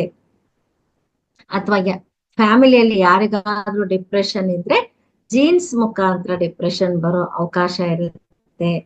ಅಥವಾ ಅಂಥವರ ಜೊತೆ ಇದ್ದು ಬೇರೆಯವ್ರಿಗೂ ಆ ಡಿಪ್ರೆಷನ್ ಬರುವ ಚಾನ್ಸ್ ಇರುತ್ತೆ. ಯಾಕೆಂದ್ರೆ ಆ ಡಿಪ್ರೆಷನ್ ಇರೋರ್ ಜೊತೆ ಇದ್ದು ಅವರ ಮಾತುಗಳು ಕೇಳಿ, ಅವರ ಹಾವಭಾವಗಳನ್ನ ನೋಡಿ ನೋಡಿ ನೋಡಿ ಇವರು ಅದೇ ತರ, ಅಂದ್ರೆ ಇವರು ಸ್ವಲ್ಪ ಸೆನ್ಸಿಟಿವ್ ಆಗಿದ್ರೆ ಅದೇ ರೀತಿ ಆಗೋ ಚಾನ್ಸಸ್ ಇರುತ್ತೆ. ಸೊ ಇನ್ನೂ ಒಂದು ರೀಸನ್ ಏನು ಅಂದ್ರೆ, ಜಾಬ್ ಮಾಡೋರಿಗೆ ಒಂದು ಟಾರ್ಗೆಟ್ ಇಟ್ಕೊಂಡಿರ್ತಾರೆ. ಟಾರ್ಗೆಟ್ ರೀಚ್ ಆಗೋದಕ್ಕೆ ಸಾಧ್ಯ ಆಗದಿದ್ದಾಗ ಕೂಡ ಡಿಪ್ರೆಷನ್ಗೆ ಒಳಗಾಗ್ತಾರೆ. ಸಾಲ ತುಂಬಾ ಮಾಡಿದಾಗ ಅದನ್ನ ಹೇಗ್ ತೀರ್ಸ್ಬೇಕು ಗೊತ್ತಾಗದೆ ಡಿಪ್ರೆಷನ್ಗೆ ಒಳಗಾಗ್ತಾರೆ. ಫ್ರೆಂಡ್ಸ್, ಪ್ರತಿಯೊಬ್ಬರಿಗೂ ಒಂದು ಕೆಪಾಸಿಟಿ ಅಂತ ಇರುತ್ತೆ. ಪಕ್ಕದವರು ಮಾಡ್ತಾ ಇದ್ದಾರೆ ಅಂತ ನಾವು ಕೂಡ ನಮ್ಮ ಶಕ್ತಿ ಮೀರಿ ಮಾಡೋದಕ್ಕೆ ಹೋದಾಗ ಆ ಪ್ರೆಷರ್ ನಮ್ಗೆ ತಡ್ಕೊಳ್ಳೋದಕ್ಕೆ ಸಾಧ್ಯ ಇಲ್ಲ. ಶಕ್ತಿ ಸಾಮರ್ಥ್ಯಗಳ ಬಗ್ಗೆ ನಮಗೆ ಎಷ್ಟಿದೆಯೋ ಅದರ ಅವಗಾಹನೆ ನಮ್ಗೆ ಇರ್ಬೇಕು. ಸಾಫ್ಟ್ವೇರ್ ಜಾಬ್ ಮಾಡೋರಿಗೆ ಬಹಳ ಡಿಪ್ರೆಷನ್ ಬರ್ತಾ ಇದೆ. ಯಾಕೆಂದ್ರೆ ಅವರಿಗೆ ಶಕ್ತಿ ಮೀರಿ ಕೆಲಸಗಳನ್ನ ಅವ್ರು ಕೊಡ್ತಾ ಇದ್ದಾರೆ. ಸೊ ನಿಮ್ ಮೇಲೆ ನಿಮ್ಗೆ ವಿಶ್ವಾಸ ಇರಬಾರ್ದು ಅಂತಲ್ಲ, ಆದ್ರೆ ಸಾಮರ್ಥ್ಯಕ್ಕೆ ಮೀರಿದ ಗೋಲ್ಸ್ ಇಟ್ಕೊಂಡು ಪ್ರತಿದಿನ ಟೆನ್ಷನ್ ಪ್ರೆಷರ್ ಅನುಭವಿಸೋದು ಬೇಡ. ನಂತರ ಅವರ ಗೋಲ್ ರೀಚ್ ಆಗೋದಿಕ್ಕೆ ಸಾಧ್ಯವಾಗದೆ ಅಯ್ಯೋ ನಾನು ಅಸಮರ್ಥ, ನಾನು ಅಂದ್ಕೊಂಡ ಗೋಲ್ ರೀಚ್ ಆಗ್ಲಿಲ್ಲ ಅಂತ ಕೊರಗಿ ಡಿಪ್ರೆಷನ್ಗೆ ಒಳಗಾಗ್ತಾರೆ. ಕೆಲವರು ತಮ್ಮ ಬಗ್ಗೆ ತಾವು ಇನ್ಫೀರಿಯಾರಿಟಿ ಕಾಂಪ್ಲೆಕ್ಸ್ ಇಟ್ಕೊಂಡಿರ್ತಾರೆ. ನಾನ್ ಚೆನ್ನಾಗಿಲ್ಲ, ನಾನ್ ಜಾಣೆ ಅಲ್ಲ, ಜಾಣ ಅಲ್ಲ, ಸೊ ಬೇರೆಯವ್ರ ತರ ನಂಗೆ ಮಾತಾಡಕ್ ಬರಲ್ಲ, ಬೇರೆಯವ್ರ ತರ ನಾನು ಓದಿಲ್ಲ, ಅವ್ರು ಎಷ್ಟು ಸ್ಮಾರ್ಟ್ ಆಗಿದ್ದಾರೆ ಅಂದ್ರೆ ಮೆಂಟಲಿ ಫಿಸಿಕಲಿ. ನಾನ್ ಯಾಕೆ ಅವ್ರ ತರ ಇಲ್ಲ ಅಂತ ಪ್ರತಿ ಸಲ ಕನ್ನಡಿ ನೋಡಿದಾಗೆಲ್ಲ ಆ ಇನ್ಫೀರಿಯರ್ ಫೀಲ್ ಆಗೋದ್ರಿಂದ ಕೂಡ ಡಿಪ್ರೆಷನ್ಗೆ ಒಳಗಾಗ್ತಾರೆ. ಸೊ ಕೆಲವೊಂದು ಸೀರಿಯಸ್ ಡಿಸೀಸ್ ಬಂದಾಗ ಆ ನೋವುಗಳನ್ನ ತಡೆಯಕ್ ಆಗದೆ ಡಿಪ್ರೆಷನ್ಗೆ ಹೋಗ್ತಾರೆ. ಉದಾಹರಣೆಗೆ ಆರ್ಥ್ರೈಟಿಸ್ ಇರ್ಬೋದು, ಡಿಸ್ಕ್ ಪ್ರಾಬ್ಲಮ್ ಇರ್ಬೋದು, ಕ್ಯಾನ್ಸರ್ ಇರ್ಬೋದು, ಕಿಡ್ನಿ ಪ್ರಾಬ್ಲಮ್ ಇರ್ಬೋದು. ಇಂಥ ಕಾಯಿಲೆಗಳಿದ್ರೆ ಆ ನೋವು ಶಾಕ್ ತಡೆಯೋದಕ್ಕಾಗದೆ ಪೇಷಂಟ್ ಡಿಪ್ರೆಷನ್ಗೆ ಹೋಗ್ಬೋದು. ಸೊ ಈ ಡಿಸ್ಕ್ ಪ್ರಾಬ್ಲಮು, ಆರ್ಥ್ರೈಟಿಸ್ ಇದೆಲ್ಲ ಹೇಳ್ಬೇಕಾದ್ರೆ ನನ್ನ ಬಗ್ಗೆ ನಾನು ಸ್ವಲ್ಪ ಹೇಳ್ಬೇಕಾಗುತ್ತೆ. ನನಗೆ ಈಗ 25 ವರ್ಷಗಳ ಕೆಳಗಡೆ ಸಿವಿಯರ್ ಲೋ ಬ್ಯಾಕ್ ಪೇನ್ ಬಂದು 1 ವರ್ಷ ನಾನು ಬೆಡ್ ರಿಡನ್ ಆಗಿದ್ದೆ. ಅದನ್ನ ನಾನು ಎಷ್ಟೋ ಸಲ ಎಷ್ಟೋ ಕಡೆ ಹೇಳ್ಕೊಂಡಿದ್ದೀನಿ. ಆದ್ರೆ ಇಲ್ಲಿ ಯಾವ ವಿಷಯ ನಾನು ಹೇಳ್ಬೇಕು ಅನ್ಕೊಂಡಿದ್ದೀನಿ ಅಂದ್ರೆ, ಸೊ ಅಂತ ಸಮಯದಲ್ಲಿ ನಾನು ಡಿಪ್ರೆಷನ್ಗೆ ಹೋಗ್ಲಿಲ್ಲ. ಯಾಕೆ ಅಂದ್ರೆ ಆ ಸಮಯದಲ್ಲಿ ನನ್ನ ಪತಿ ಆಯ್ತು, ಮಕ್ಕಳಾಯ್ತು, ಮನೆಯವರಾಯ್ತು, ಅವರೆಲ್ಲರೂ ನನ್ಗೆ ತುಂಬಾ ಪ್ರೀತಿಯಿಂದ ನೋಡ್ಕೊಂಡ್ರು. ಸೊ ಆ ಪ್ರೀತಿ ನೀನಂದ್ರೆ ನಮಗ್ ತುಂಬಾ ಮುಖ್ಯ ಅನ್ನೋ ಭಾವನೆ ಏನಿದೆ ಅಲ್ಲ, ನಮ್ಮನ್ನ ಡಿಪ್ರೆಷನ್ ಹೋಗದೆ ತರ ಅದು ತಡೆಯುತ್ತೆ. ಆದ್ರಿಂದ ಸೊ ಇಲ್ಲಿ ಡಿಪ್ರೆಷನ್ ಬಂದಾಗ ಆ ಪೇಷಂಟ್ ಪ್ರಯತ್ನದ ಜೊತೆಗೆ ಅವರ ಜೊತೆ ಇರುವವರು ಕೂಡ ಸಾಕಷ್ಟು ತಾಳ್ಮೆಯಿಂದ ಅವರನ್ನ ನೋಡ್ಕೋಬೇಕು. ಸೊ ಇನ್ನು ಸ್ವಲ್ಪ ನಿರಾಶಾ ಮನೋಭಾವ ಉಂಟಾದಾಗ ಕೆಲವರು ಸ್ಮೋಕಿಂಗು, ಆಲ್ಕೋಹಾಲು, ಡ್ರಗ್ಸ್ ತಗೊಂಡ್ರೆ ಸರಿ ಹೋಗುತ್ತೆ ಅನ್ಕೊಳ್ತಾರೆ. ಆದ್ರೆ ಆ ಲಾಂಗ್ ಟರ್ಮ್ ಸೇವನೆಯಿಂದ ಇನ್ನಷ್ಟು ಡಿಪ್ರೆಷನ್ಗೆ ಹೋಗೋ ಸಾಧ್ಯತೆ ಇದೆ. ಹಿಪ್ಪೋ ಕ್ಯಾಂಪಸ್ ಅನ್ನುವ ಒಂದು ಪಾರ್ಟ್ ಅದು ನಮ್ಮ ಭ್ರೂ ಮಧ್ಯ ಎಕ್ಸಾಕ್ಟ್ಲಿ ಹಿಂದೆ ಅದು ಇರುತ್ತೆ. ಆ ಹಿಪ್ಪೋ ಕ್ಯಾಂಪಸ್ ನಲ್ಲಿ ಹಳೆಯ ಜ್ಞಾಪಕಗಳೆಲ್ಲ ಇರುತ್ತೆ. ನಿಮ್ಮ ಫೇಲ್ಯೂರ್ಗೆ ಸಂಬಂಧಪಟ್ಟಿದ್ದು, ನಿಮ್ಮ ಗೆಲುವಿಗೆ ಸಂಬಂಧಪಟ್ಟಿದ್ದಾಗ್ಲಿ ಆ ಹಿಪ್ಪೋ ಕ್ಯಾಂಪಸ್ ನಲ್ಲಿ ಇರುತ್ತೆ. ಆ ಹಿಪ್ಪೋ ಕ್ಯಾಂಪಸ್ ಸೆರೋಟೆನಿನ್ ಅನ್ನುವ ಹಾರ್ಮೋನ್ ಅನ್ನ ಉತ್ಪತ್ತಿ ಮಾಡುತ್ತೆ. ಇದು ಗ್ಲ್ಯಾಂಡ್ ಅಲ್ಲ, ಆದ್ರೂ ಕೂಡ ನ್ಯೂರೋ ಟ್ರಾನ್ಸ್ಮಿಟರ್ ತರಹ ಸೆರೋಟಿನ್ ಅನ್ನು ಉತ್ಪತ್ತಿ ಮಾಡುತ್ತೆ. ನಮ್ಮ ಬ್ರೈನ್ ನಲ್ಲಿ ಪಿಟ್ಯುಟರಿ ಗ್ಲ್ಯಾಂಡ್, ಪೀನಲ್ ಗ್ಲ್ಯಾಂಡ್ ಇವುಗಳಿಂದ ಎಷ್ಟೋ ಹಾರ್ಮೋನ್ ರಿಲೀಸ್ ಆಗ್ತಾ ಇರುತ್ತೆ. ಅವುಗಳಿಗೆ ನ್ಯೂರೋ ಟ್ರಾನ್ಸ್ಮಿಟರ್ಸ್ ಅಂತ ಕರೀತಾರೆ. ನ್ಯೂರೋ ಟ್ರಾನ್ಸ್ಮಿಟರ್ಸ್ ಅಂದ್ರೆ ನಮ್ಮ ಬ್ರೈನ್ ನಲ್ಲಿರುವ ಎಲ್ಲಾ ನ್ಯೂರೋ ಸೆಲ್ಸ್, ನಮ್ಮ ಶರೀರದಲ್ಲಿರೋ ಕಣಗಳು ಅಂತ ಹೇಳ್ತೀವಿ. ಬ್ರೈನ್ ನಲ್ಲಿರುವ ಕಣಗಳಿಗೆ ನ್ಯೂರಾನ್ಸ್ ಅಂತ ನಾವು ಹೇಳ್ತೀವಿ. ಸೊ ಈ ನ್ಯೂರಾನ್ಸ್ ಒಂದು ನ್ಯೂರಾನ್ ನಿಂದ ಇನ್ನೊಂದು ನ್ಯೂರಾನ್ಗೆ ಸಮಾಚಾರವನ್ನ ತಗೊಂಡು ಹೋಗ್ತವೆ. ಅದಕ್ಕೆ ಇವುಗಳಿಗೆ ನ್ಯೂರೋ ಟ್ರಾನ್ಸ್ಮಿಟರ್ಸ್ ಅಂದ್ರೆ ಒಂದ್ರಿಂದ ಇನ್ನೊಂದಕ್ಕೆ ಪಾಸ್ ಮಾಡುತ್ತೆ. ಅದು ಆ ಸೆರೋಟಿನ್ ಏನ್ ಮಾಡುತ್ತೆ ಅಂದ್ರೆ ಒಂದು ನ್ಯೂರೋ ಟ್ರಾನ್ಸ್ಮಿಟರ್ ತರ ಕೆಲಸ ಮಾಡಿ ಆ ಸರ್ಕ್ಯೂಟ್ ಅನ್ನ ಪೂರ್ತಿ ಮಾಡುತ್ತೆ. ಸೆರೋಟಿನಿನ್ ಎಮೋಷನ್ಸ್ ಅನ್ನ ಡೀಲ್ ಮಾಡುವ ಹಾರ್ಮೋನ್ ಅಥವಾ ಕೆಮಿಕಲ್. ಯಾರು ಡಿಪ್ರೆಷನ್ಗೆ ಒಳಗಾಗ್ತಾರೋ ಅವರ ಬ್ರೈನ್ MRI ಪರೀಕ್ಷೆ ಮಾಡಿ ನೋಡಿದಾಗ ಈ ಸೆರೋಟಿನಿನ್ ಅನ್ನುವ ಹಾರ್ಮೋನ್ ರಿಲೀಸ್ ಆಗೋದು ಕಡಿಮೆ ಆಗಿದೆ ಅಂತ ಗೊತ್ತಾಗುತ್ತೆ. ಯಾರಿಗಾದ್ರೂ diabetes, thyroid, HIV, arthritis, heart problems ಈ ತರ ಡಿಸೀಸ್ ಇದ್ರೆ, ಕಿಡ್ನಿ ಪ್ರಾಬ್ಲಮ್ಸ್ ಇದ್ರೆ ಇವು ಡಿಪ್ರೆಷನ್ ಹೆಚ್ಚು ಮಾಡುತ್ತೆ. ಜೊತೆಗೆ ಡಿಪ್ರೆಷನ್ ಕೂಡ ಆ ಡಿಸೀಸ್ ಹೆಚ್ಚಾಗುವಂತೆ ಮಾಡುತ್ತೆ.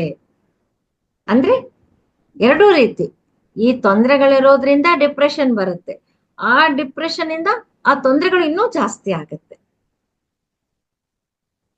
ಎರಡಕ್ಕೂ ಒಂದಕ್ಕೊಂದು ಸಂಬಂಧ ಇದೆ. ಸೊ ಇನ್ನು ನಾವು ಯಾವ್ಯಾವ್ದ್ರ ಕಾರಣಗಳಿಂದ ಡಿಪ್ರೆಷನ್ ಬಂತು ಅಂತ ತಿಳ್ಕೊಂಡ್ವಿ. ಸೊ ಡಿಪ್ರೆಷನ್ ಬಂದಾಗ ಯಾವ ರೀತಿ ಲಕ್ಷಣಗಳಿರುತ್ತೆ ಅನ್ನೋದನ್ನ ನಾವು ತಿಳ್ಕೊಳ್ಳೋಣ. ಸೊ ಡಿಪ್ರೆಷನ್ ಸ್ಥಿತಿಯಲ್ಲಿರೋದ್ರಿಂದ ದೈನಂದಿನ ಕಾರ್ಯಕಲಾಪಗಳನ್ನ ಅವರು ಸರಿಯಾಗಿ ಮಾಡೋದಕ್ಕೆ ಆಗೋದಿಲ್ಲ. ಅವರ ಪ್ರೊಡಕ್ಟಿವಿಟಿ ಕಡಿಮೆ ಆಗತ್ತೆ. ಜಾಬ್ ಮಾಡ್ಬೇಕಾದ್ರೆ, ಬಿಸ್ನೆಸ್ ಮಾಡ್ಬೇಕಾದ್ರೆ, ಯಾವುದೇ ಕೆಲಸ ಮಾಡುವಾಗ ಸಾಮರ್ಥ್ಯ ಕಡಿಮೆ ಆಗತ್ತೆ. ಮಾನವ ಸಂಬಂಧಗಳಲ್ಲಿ ತುಂಬಾ ಇನ್ಫ್ಲೂಯೆನ್ಸ್ ತೋರಿಸುತ್ತೆ. ಸ್ತ್ರೀಯರಲ್ಲಿ ಡಿಪ್ರೆಷನ್ ಇದ್ದಾಗ ಅವರ ಮೂಡ್ ಹೇಗಿರುತ್ತೆ ಅಂದ್ರೆ ಯಾವಾಗ್ಲೂ ಇರಿಟೇಷನ್ ಇರುತ್ತೆ. ಒಂದು ಕೆಲಸ ಮಾಡುವಾಗ ಯಾರಾದ್ರೂ ಮಾತಾಡಿದ್ರೆ ರಿಸೀವ್ ಮಾಡ್ಕೊಳ್ಳೋದಕ್ಕೆ ಇರಿಟೇಷನ್, ಮಾತನಾಡೋದಕ್ಕೆ ಇರಿಟೇಷನ್. ಸೊ ಪುರುಷರಲ್ಲಿ ಡಿಪ್ರೆಷನ್ ಇದ್ರೆ ಕೋಪ ಇರುತ್ತೆ. ಸ್ತ್ರೀಯರು ಎಮೋಷನಲ್ ಆಗಿ ಯಾವಾಗ್ಲೂ ಸ್ಯಾಡ್ ಆಗಿರ್ತಾರೆ. ನಾನು ಯಾವ್ದಕ್ಕೂ ಕೆಲ್ಸಕ್ಕೆ ಬರಲ್ಲ, ನಾನು ಬಿಗ್ ಝೀರೋ ಅಂತ ಅಂದ್ಕೊಳ್ತಾ ಇರ್ತಾರೆ. ತುಂಬಾ ಟೆನ್ಷನ್ ಅಲ್ಲಿ ಇರ್ತಾರೆ, ಹೋಪ್ಲೆಸ್ ಆಗಿರ್ತಾರೆ. ಯಾವುದೇ ಒಂದು ಭರವಸೆ ಇರೋದಿಲ್ಲ ಅವರಲ್ಲಿ. ಆಸೆ ಅನ್ನೋದು ಸ್ವಲ್ಪನೂ ಇರೋದಿಲ್ಲ, ಆಸಕ್ತಿ ಇರೋದಿಲ್ಲ, ಎಲ್ಲ ಗುಂಪಿನಲ್ಲಿ ಇರೋದಕ್ಕೆ ಇಷ್ಟ ಪಡೋದಿಲ್ಲ.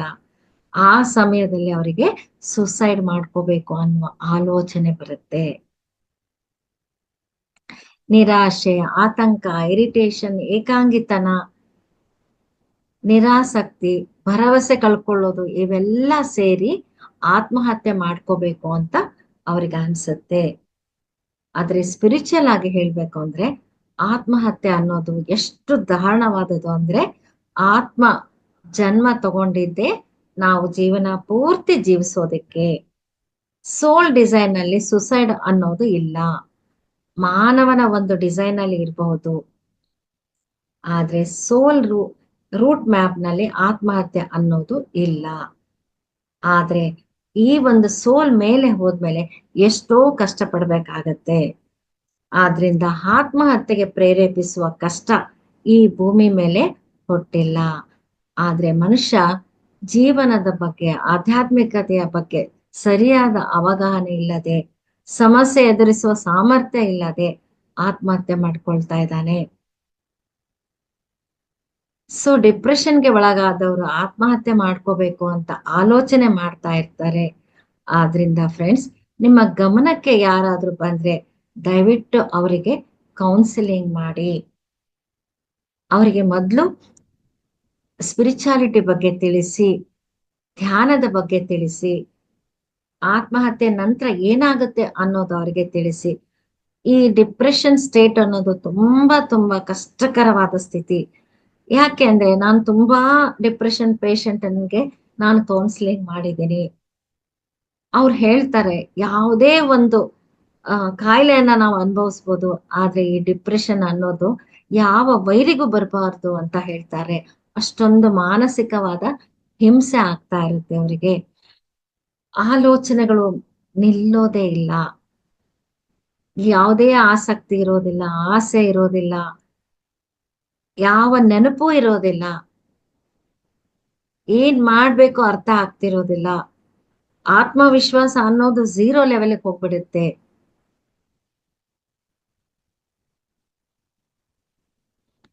ಸೊ ಇನ್ನು ಕೆಲವರು ತುಂಬಾ ಸ್ಲೋ ಆಗ್ಬಿಡ್ತಾರೆ, ಕೆಲವರು ಅತಿ ನಿದ್ದೆ ಮಾಡ್ತಾರೆ, ಕೆಲವರು ನಿದ್ದೆ ತುಂಬಾ ಕಡಿಮೆ ಮಾಡ್ತಾರೆ. ಅಲ್ಲಿಯವರೆಗೂ ಸರಿಯಾಗಿ ಮಲಗ್ತಾ ಇರ್ತಾರೆ, ಕ್ರಮೇಣ ಅತಿಯಾದ ನಿದ್ದೆ ಮಾಡ್ಬಿಡ್ತಾರೆ.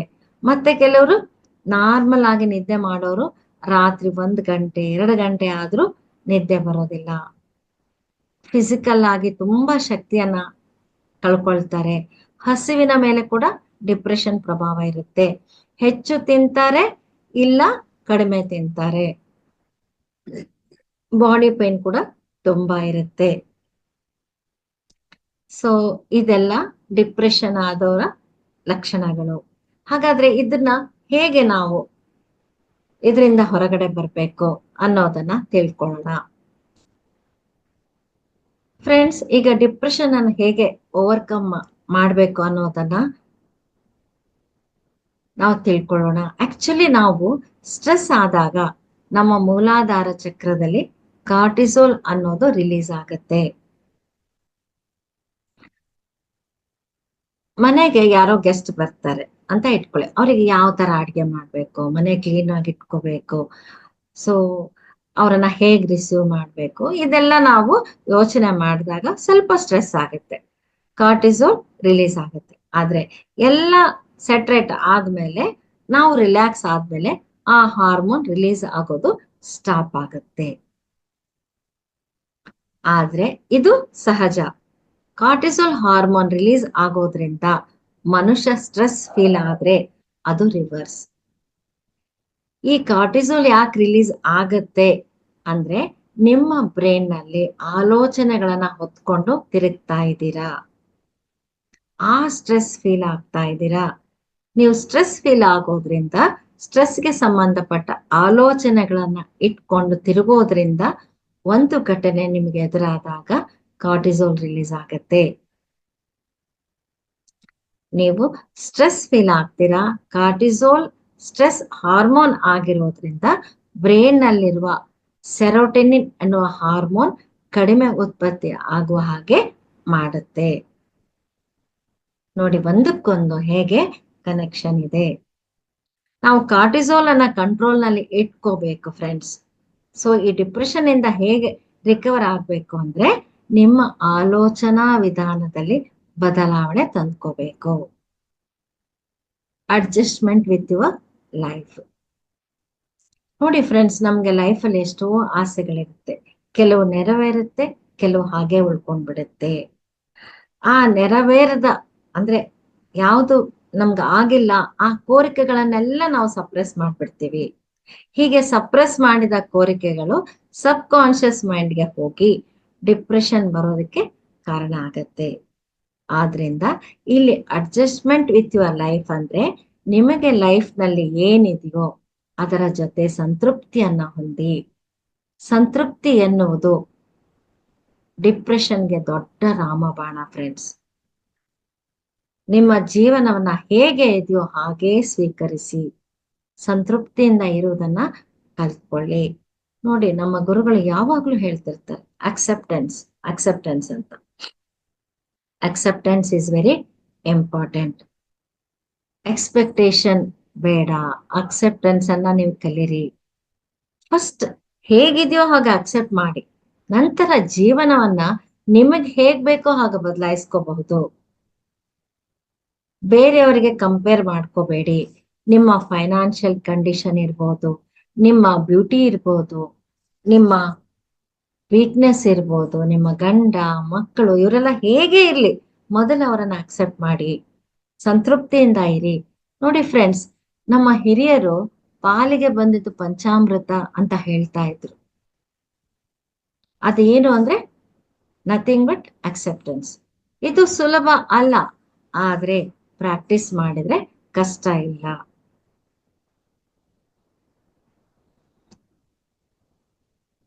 ಡಿಪ್ರೆಷನ್ ಅನ್ನೋದು ಒಂದು ಅಭ್ಯಾಸ. ಡಿಪ್ರೆಷನ್ ಅಲ್ಲಿ ಇರೋದು ಅಭ್ಯಾಸ ಮಾಡ್ಕೊಂಡ್ಬಿಟ್ಟಿರ್ತಾರೆ, ಅದಕ್ಕೆ ಸದಾ ಡಿಪ್ರೆಷನ್ ಅಲ್ಲಿ ಇರ್ತಾರೆ. ಸೊ ಡಿಪ್ರೆಷನ್ ಅಲ್ಲಿ ಇಲ್ಲದೆ ಇರೋದು ಕೂಡ ಒಂದು ಅಭ್ಯಾಸ. ಸೊ ನೀವು ಡಿಪ್ರೆಷನ್ ಅಲ್ಲಿ ಇಲ್ಲದೆ ಇರೋದನ್ನ ಅಭ್ಯಾಸ ಮಾಡ್ಕೊಳ್ಳಿ. ನಿಮಗೆ ಇರುವ ಜೀವನದಲ್ಲಿ ಸಂತೃಪ್ತಿಯನ್ನ ಹೊಂದಿ. Break the routine. ಯಾವಾಗ್ಲೂ ಒಂದೇ ತರ ಇರುತ್ತೆ, ನಿಮ್ಮ ರುಟೀನ್ ಅನ್ನ ಬ್ರೇಕ್ ಮಾಡ್ರಿ. ಆವಾಗ ಹಾಯಾಗಿ ಪ್ರಕೃತಿಯಲ್ಲಿ ನಿಮ್ಮ ಟೈಮ್ ಸ್ಪೆಂಡ್ ಮಾಡಿ. ತಿಂಗಳಿಗೆ ಒಂದು ಪಿಕ್ನಿಕ್ ಹೋಗಿ, ವರ್ಷಕ್ಕೆ ಒಂದು ಸಲ ಆದ್ರೂ ಒಂದು ನಿಮ್ಮ ರಾಜ್ಯವನ್ನ ದಾಟಿ ಬೇರೆ ರಾಜ್ಯಗಳಿಗೆ ಹೋಗಿ. ಅಯ್ಯೋ ನಮ್ಮ ಹತ್ರ ದುಡ್ಡಿಲ್ಲ ಅಂತ ಅಂದ್ಕೋಬೇಡಿ. ನೀವು ಬಲವಾಗಿ ಇಚ್ಛೆ ಇಟ್ಕೊಂಡ್ರೆ ಖಂಡಿತ ಸಾಧ್ಯ ಆಗತ್ತೆ.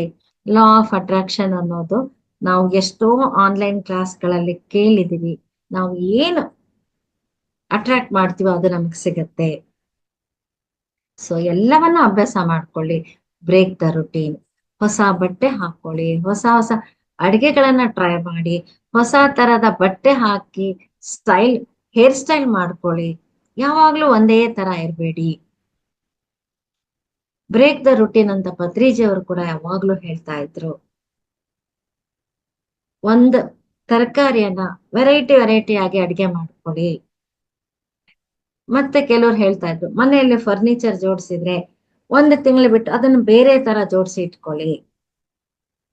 ಬಟ್ ನಮ್ಮ ಬ್ರೈನಿಗೆ ರುಟೀನ್ ವರ್ಕ್ ಇರಬಾರ್ದು. ಸೊ ನಾವು ಆ ರುಟೀನ್ ಅನ್ನ ಬ್ರೇಕ್ ಮಾಡಿದಾಗ ನಮ್ಮ ಬ್ರೈನ್ ಅಲ್ಲಿ ಹೊಸ ಹೊಸ ನ್ಯೂರಾನ್ ನೆಟ್ವರ್ಕ್ ಕ್ರಿಯೇಟ್ ಆಗತ್ತೆ. ಸೊ ಈ ನ್ಯೂರಾನ್ ನೆಟ್ವರ್ಕ್ ಕ್ರಿಯೇಟ್ ಆಗೋದಂದ್ರೇನು, ನಮ್ಮ ಸೆರೋಟಿನಿನ್ ಅನ್ನೋದು ಹ್ಯಾಪಿ ಹಾರ್ಮೋನ್ ಅನ್ನೋದು ನಮ್ಮಲ್ಲಿ ರಿಲೀಸ್ ಆಗ್ತಾ ಹೋಗುತ್ತೆ. ನೋಡಿ, ಪ್ರಕೃತಿಯಲ್ಲಿ ಹಾಯಾಗಿ ಸ್ಪೆಂಡ್ ಮಾಡಿ. ನಿಮಗೆ ಬೇರೆ ಕಡೆ ಹೋಗೋದಕ್ಕೆ ದುಡ್ಡಿಲ್ವಾ, ಹೊರಗಡೆ ಪಾರ್ಕಿಗೆ ಹೋಗಿ ಪ್ರಕೃತಿ ಒಳಗೆ ಎಂಜಾಯ್ ಮಾಡಿ. ಅಥವಾ ಯಾವ್ದಾದ್ರು ಒಂದು ದೇವಸ್ಥಾನಕ್ಕೆ ಹೋಗಿ ಕೂತ್ಕೊಂಡು ಅಲ್ಲಿ ಪ್ರಶಾಂತವಾದ ವಾತಾವರಣದಲ್ಲಿ ಸ್ವಲ್ಪ ಹೊತ್ತಿದ್ದು ಧ್ಯಾನ ಮಾಡ್ಕೊಂಡು ಬನ್ನಿ. ಯೋಗ ಮಾಡಿ, ಪ್ರಾಣಾಯಾಮ ಮಾಡಿ, ವಾಕಿಂಗ್ ಅಭ್ಯಾಸ ಮಾಡ್ಕೊಳ್ಳಿ. ಚಪ್ಪಲಿ ಇಲ್ಲದೆ ಸ್ವಲ್ಪ ಹೊತ್ತು ಹಸಿರು ಹುಲ್ಲಿನ ಮೇಲೆ ನಡೆಯೋದನ್ನ ಅಭ್ಯಾಸ ಮಾಡ್ಕೊಳ್ಳಿ. ಸೊ ಬರೀ ಕಾಲಲ್ಲಿ ನಡೆದಾಗ ಕಾರ್ಟಿಸೋಲ್ ಹಾರ್ಮೋನ್ ರಿಲೀಸ್ ಆಗೋದು ಕಡಿಮೆ ಆಗುತ್ತೆ. ಡ್ಯಾನ್ಸು, ಮ್ಯೂಸಿಕ್ಕು ಇವುಗಳನ್ನ ಯಾವಾಗ ಬೇಕೋ ನಿಮಗೆ ಯಾವ್ದು ಇಷ್ಟನೋ ಮ್ಯೂಸಿಕ್ ಅದನ್ನ ಕೇಳಿ. ಯಾವ ತರ ಬೇಕೋ ಆ ತರ ಕಣ್ ಮುಚ್ಕೊಂಡು ಯಾರಿಲ್ದಾಗ ಡ್ಯಾನ್ಸ್ ಮಾಡಿ. ಇದರಿಂದ ನಿಮ್ಮ ಒಳಗಡೆ ಎಷ್ಟೋ ಒಂದು ಸೆಲ್ಸ್ ಆಕ್ಟಿವೇಟ್ ಆಗುತ್ತೆ, ಹ್ಯಾಪಿ ಹಾರ್ಮೋನ್ಸ್ ರಿಲೀಸ್ ಆಗುತ್ತೆ. ಪ್ರೆಸೆಂಟ್ ಅಲ್ಲಿ ಇರಿ, positive thinking, self love. So positive thinking ಇಂದ ಸಾಕಷ್ಟು ನಮ್ಮಲ್ಲಿ ಬದಲಾವಣೆ ಆಗುತ್ತೆ.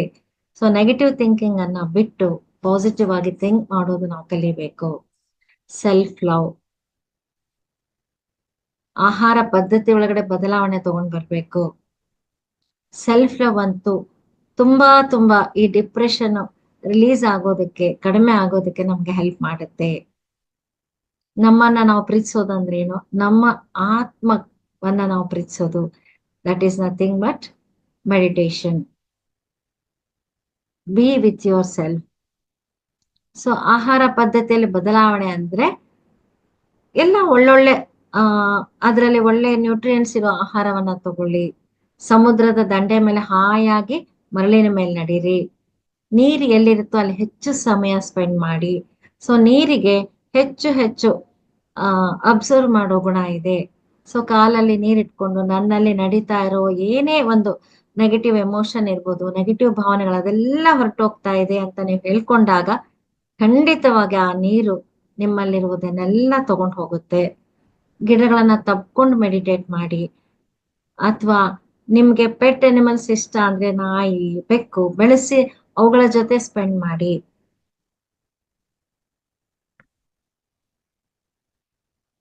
ವಿಟಮಿನ್ ರಿಚ್ ಇರೋ ಫುಡ್ ತಗೊಳ್ಳಿ. ಮತ್ತೆ ಡಿಪ್ರೆಷನ್ ಇದ್ದವರು ಕೇಕು, ಸ್ವೀಟು ಹೆಚ್ಚು ತಿನ್ಬಾರ್ದು. ಒಬೆಸಿಟಿ ಕೂಡ ಡಿಪ್ರೆಷನ್ ಇದ್ರೆ ಡಿಪ್ರೆಷನ್ ಬರೋ ಚಾನ್ಸ್ ಇರುತ್ತೆ. ಅಥವಾ ಇನ್ನು ಒಂದು ಒಳ್ಳೆ ಉಪಾಯ ಏನು ಅಂದ್ರೆ ಸೇವೆ. ಮೇಡಮ್ ಇನ್ನು ಎಷ್ಟು ಟೈಮ್ ಇದೆ ಮೇಡಮ್? ಹಲೋ. ಹಾ ಮೇಡಮ್, ಇನ್ನೊಂದು 5 minutes madam. Okay madam, okay okay madam. Yes ma'am. 2 minutes ಒಂದು ಸ್ಟೋರಿ ಹೇಳ್ಬಿಡ್ತೀನಿ. ಒಂದ್ಸಲ ಒಬ್ಬ ಲೇಡಿ ಒಬ್ಬ ಡಾಕ್ಟರ್ ಹತ್ರ ಬಂದು, ಸರ್ ನನ್ಗೆ ಏನ್ ಮಾಡಿದ್ರು ನಾನು ಖುಷಿ ಆಗಿಲ್ಲ, ಏನ್ ಮಾಡ್ಬೇಕು? ಯಾರೇನ್ ಹೇಳ್ತಾರ ಅದೆಲ್ಲವನ್ನ ನಾನ್ ಮಾಡ್ತಾ ಬಂದೆ, ಆದ್ರೂ ನಾನ್ ಸಂತೋಷವಾಗಿಲ್ಲ, ಏನ್ ಮಾಡ್ಬೇಕು ಅಂತ ಆಕೆ ಡಾಕ್ಟರ್ನ ಕೇಳ್ತಾಳೆ. ಆಗ ಡಾಕ್ಟರ್ ಏನ್ ಹೇಳ್ತಾರೆ, ಅಲ್ಲಿ ಒಬ್ಳು ಸಾರಿಸ್ತಾ ಇರ್ತಾಳೆ, ಕಸ ಗುಡ್ಸೋದು ಸಾರಿಸೋದು ಮಾಡ್ತಾ ಇರ್ತಾಳೆ. ಸೊ ನನ್ಗಿಂತ ಚೆನ್ನಾಗಿ ಅವಳನ್ನ ನೀನ್ ಕೇಳಮ್ಮ, ನಿನ್ಗೆ ಅವಳು ಅದಕ್ಕೆ ಪರಿಹಾರ ಕೊಡ್ತಾಳೆ ಅಂತ ಡಾಕ್ಟರ್ ಹೇಳಿದಾಗ ಅವಳಿಗೆ ಕೋಪ ಬರುತ್ತೆ. ಇದೇನಿದು ಡಾಕ್ಟರ್ ಹತ್ರ ಬಂದ್ರೆ ಒಬ್ಬ ಕೆಲಸದವಳನ್ನ ತೋರಿಸ್ತಾ ಇದ್ದಾರೆ ನನ್ಗೆ ಅಂತ. ಆದ್ರೂ ಡಾಕ್ಟರ್ ಹೇಳಿದ್ದಾರೆ ಅನ್ಬಿಟ್ಟು ಅವಳ ಹತ್ರ ಕುತ್ಕೊಂಡು ಅವಳ ಬಗ್ಗೆ ಎಲ್ಲ ಮಾತಾಡಿಸ್ಬಿಟ್ಟು, ನಿಂದ್ ಏನಮ್ಮ, ನಿನ್ನ ಹತ್ರ ನಾನು ಸಂತೋಷವಾಗಿ ಹೇಗಿರೋದು ಅಂತ ಡಾಕ್ಟರ್ ತಿಳ್ಕೊ ಅಂತಿದ್ದಾರೆ, ಹೇಳು ಅಂತ ಕೇಳ್ತಾಳೆ. ಅವಾಗ ಆಕೆ ತನ್ನ ಸ್ಟೋರಿ ಹೇಳ್ತಾಳೆ. ಆಕೆ ಗಂಡ ಮಕ್ಕಳು ಎಲ್ಲರನ್ನೂ ಕಳ್ಕೊಂಡ್ಬಿಡ್ತಾಳೆ ಆಕ್ಸಿಡೆಂಟ್ ಅಲ್ಲಿ. ತುಂಬಾನೇ ಒಂದು ಡಿಪ್ರೆಷನ್ಗೆ ಹೋಗ್ಬಿಡ್ತಾಳೆ. ಊಟ ಮಾಡ್ತಿರಲ್ಲ, ನಗ್ತಾ ಇರಲ್ಲ, ಯಾವಾಗ್ಲೂ ಒಬ್ಬಂಟಿಯಾಗೆ ಇರ್ತಾಳೆ. ಒಂದು ದಿನ ಒಂದು ಬೆಕ್ಕು ಆಕೆ ಮನೆಗೆ ಬರುತ್ತೆ. ಅವಳು ಎಷ್ಟು ಓಡಿಸಿದ್ರು ಹೋಗೋದೇ ಇಲ್ಲ. ಕೊನೆಗೆ ಪಾಪ ಹಸುವಾಗಿದ್ದೇವೋ ಏನೋ ಅಂತ ಆ ಬೆಕ್ಕಿಗೆ ಒಂದ್ ಲೋಟ ಹಾಲು ಕೊಡ್ತಾಳೆ. ಅದ ಹಾಲು ಕುಡಿದು ಮತ್ತೆ ಅವಳ ಹತ್ರ ಬಾಲ ಅಲ್ಲಾಡಿಸ್ಕೊಂಡು ಬಂದ್ಬಿಡುತ್ತೆ. ಅವಳಿಗೆ ಸಂತೋಷ ಆಗುತ್ತೆ. ಹಾಗೆ ಆ ಬೆಕ್ಕಿಗೆ ಹಾಲು ಕೊಡ್ತಾ ಇರ್ತಾಳೆ. ಇದು ಮಾಡುವಾಗ ಅವಳಿಗೆ ಒಂದು ಅರ್ಥ ಆಗುತ್ತೆ, ಓಹೋ, ಬೇರೆಯವರಿಗೆ ನಾನು ಸಂತೋಷ ಕೊಟ್ಟಾಗ ನನಗೆ ಸಂತೋಷ ಸಿಗುತ್ತೆ ಅನ್ನೋ ಒಂದು ವಿಷಯವನ್ನ ಆಕೆ ಅರ್ಥ ಮಾಡ್ಕೊಂತಾಳೆ. ಅಂದಿನಿಂದ ನಾನು ಯಾವಾಗ್ಲೂ ಇನ್ನೊಬ್ಬರನ್ನ ಸಂತೋಷವಾಗಿ ಹೇಗಿಡೋದು ಅಂತ ನಾನು ಯೋಚನೆ ಮಾಡ್ತಾ ಇರ್ತೀನಿ. ಅದನ್ನ ನಾನು ಫಾಲೋ ಮಾಡ್ತಾ ಇರ್ತೀನಿ. ಆವಾಗಿನಿಂದ ನಾನು ಯಾವತ್ತೂ ಸ್ಯಾಡ್ ಆಗಿಲ್ಲ, ಬೇಜಾರಿಲ್ಲ ನನ್ಗೆ ಅಂತ ಅವಳು ಹೇಳ್ತಾಳೆ. ಸೊ ಆಗ ಅವಳಿಗೆ ಅರ್ಥ ಆಯ್ತು, ಓಹೋ, ಬೇರೆಯವರ ಸಂತೋಷದಲ್ಲೇ ನಮ್ಮ ಸಂತೋಷ ಇದೆ, ನಾನು ಒಬ್ಳೆ ಸಂತೋಷವಾಗಿರ್ಬೇಕಂದ್ರೆ ಖಂಡಿತ ಸಾಧ್ಯ ಇಲ್ಲ ಅಂತ ಆಕೆಗೆ ಅರ್ಥ ಆಗಿ ಅವತ್ತಿನಿಂದ ಯಾರಿಗೆ ನೀಡಿದೆಯೋ ಅವ್ರಿಗೆ ಸಹಾಯ ಮಾಡ್ತಾ ಅವರ ಖುಷಿಯಲ್ಲಿ ಇವಳು ಖುಷಿಯನ್ನ ಕಾಣ್ತಾ ಇರ್ತಾಳೆ. ಸೊ ಯಾಕೆ ಈ ವಿಷಯವನ್ನ ಹೇಳಿದೆ ಅಂದ್ರೆ, ಯಾರು ಡಿಪ್ರೆಷನ್ ಮೋಡಿಗೆ ಹೋಗ್ತಾ ಇರ್ತಾರೋ ಈ ಒಂದು ರೂಲ್ ಅನ್ನ ಫಾಲೋ ಮಾಡ್ಬೇಕು. ಸೊ ಯಾರಿಗೆ ನಾನು ಸಹಾಯ ಮಾಡ್ಲಿ, ಯಾರಿಗೆ ನಾನು ಹೆಲ್ಪ್ ಮಾಡ್ಲಿ ಅಂತ ನೀವು ಯೋಚನೆ ಮಾಡ್ತಾ ಇದ್ದಾಗ ಆ ಡಿಪ್ರೆಷನ್ ಅನ್ನೋದು ಕಿತ್ಕೊಂಡು ಹೋಗುತ್ತೆ, ಬರೋದು ಕೂಡ ಅವರಿಗೆ ಬರೋದಿಲ್ಲ. ಸೊ ಈ ಡಿಪ್ರೆಷನ್ ಅನ್ನ ಮತ್ತೆ ಯಾವ ರೀತಿ ಬೀಟ್ ಮಾಡ್ಬೇಕು ಅಂತಂದ್ರೆ, ಬ್ರೈನ್ ನಲ್ಲಿ ಪಿಟ್ಯುಟರಿ ಗ್ಲ್ಯಾಂಡ್ ಅಂತ ಇರುತ್ತೆ, ಇದು ಸಹಸ್ರಾರದಲ್ಲಿರುತ್ತೆ. ಈ ಗ್ಲ್ಯಾಂಡ್ ನಿಂದ ಎಂಡೋರ್ಫಿನ್ ಅನ್ನೋ ಹಾರ್ಮೋನ್ ರಿಲೀಸ್ ಆಗುತ್ತೆ. ಇದು ಡಿವೈನ್ ಕೆಮಿಕಲ್ಸ್. ಈ ಹಾರ್ಮೋನ್ ರಿಲೀಸ್ ಆಗಿ ನಿಮ್ಮ ತಲೆಯಲ್ಲಿ ಪ್ರವಹಿಸುವಾಗ ಅತ್ಯುನ್ನತವಾದ ಆನಂದ ಸ್ಥಿತಿಗೆ, ಡಿವೈನ್ ಸ್ಟೇಟ್ಗೆ ಹೋಗ್ತೀರಾ. ಈ ಸ್ಥಿತಿಯಲ್ಲಿ ನಮ್ಗೆ ಯಾವುದೇ ನೋವು ಕಾಣಿಸೋದಿಲ್ಲ. ಆದ್ರಿಂದ ಯಾರಿಗೆ ಡಿಪ್ರೆಷನ್ ಲಕ್ಷಣಗಳಿದೋ ಅಥವಾ ಯಾರು ಸ್ವಲ್ಪ ಸಂತೋಷವನ್ನ ಕಳ್ಕೊಂಡಿರ್ತಾರೋ ಅವರು ಪಿಟ್ಯುಟರಿ ಗ್ಲ್ಯಾಂಡ್ ಮೇಲೆ ಫೋಕಸ್ ಮೆಡಿಟೇಷನ್ ಮಾಡ್ಬೇಕು. ಎಂಡೋರ್ಫಿನ್ ಅನ್ನ ಹೇರಳವಾಗಿ ರಿಲೀಸ್ ಆಗಿ ಆನಂದಮಯ ಸಂತೋಷಮಯವಾದ ಡಿವೈನ್ ಸ್ಥಿತಿ ನಮ್ಗೆ ಬೇಕು ಅಂತ ಪಿಟ್ಯುಟರಿ ಗ್ಲ್ಯಾಂಡಿಗೆ ಆಜ್ಞಾಪಿಸ್ಬೇಕು.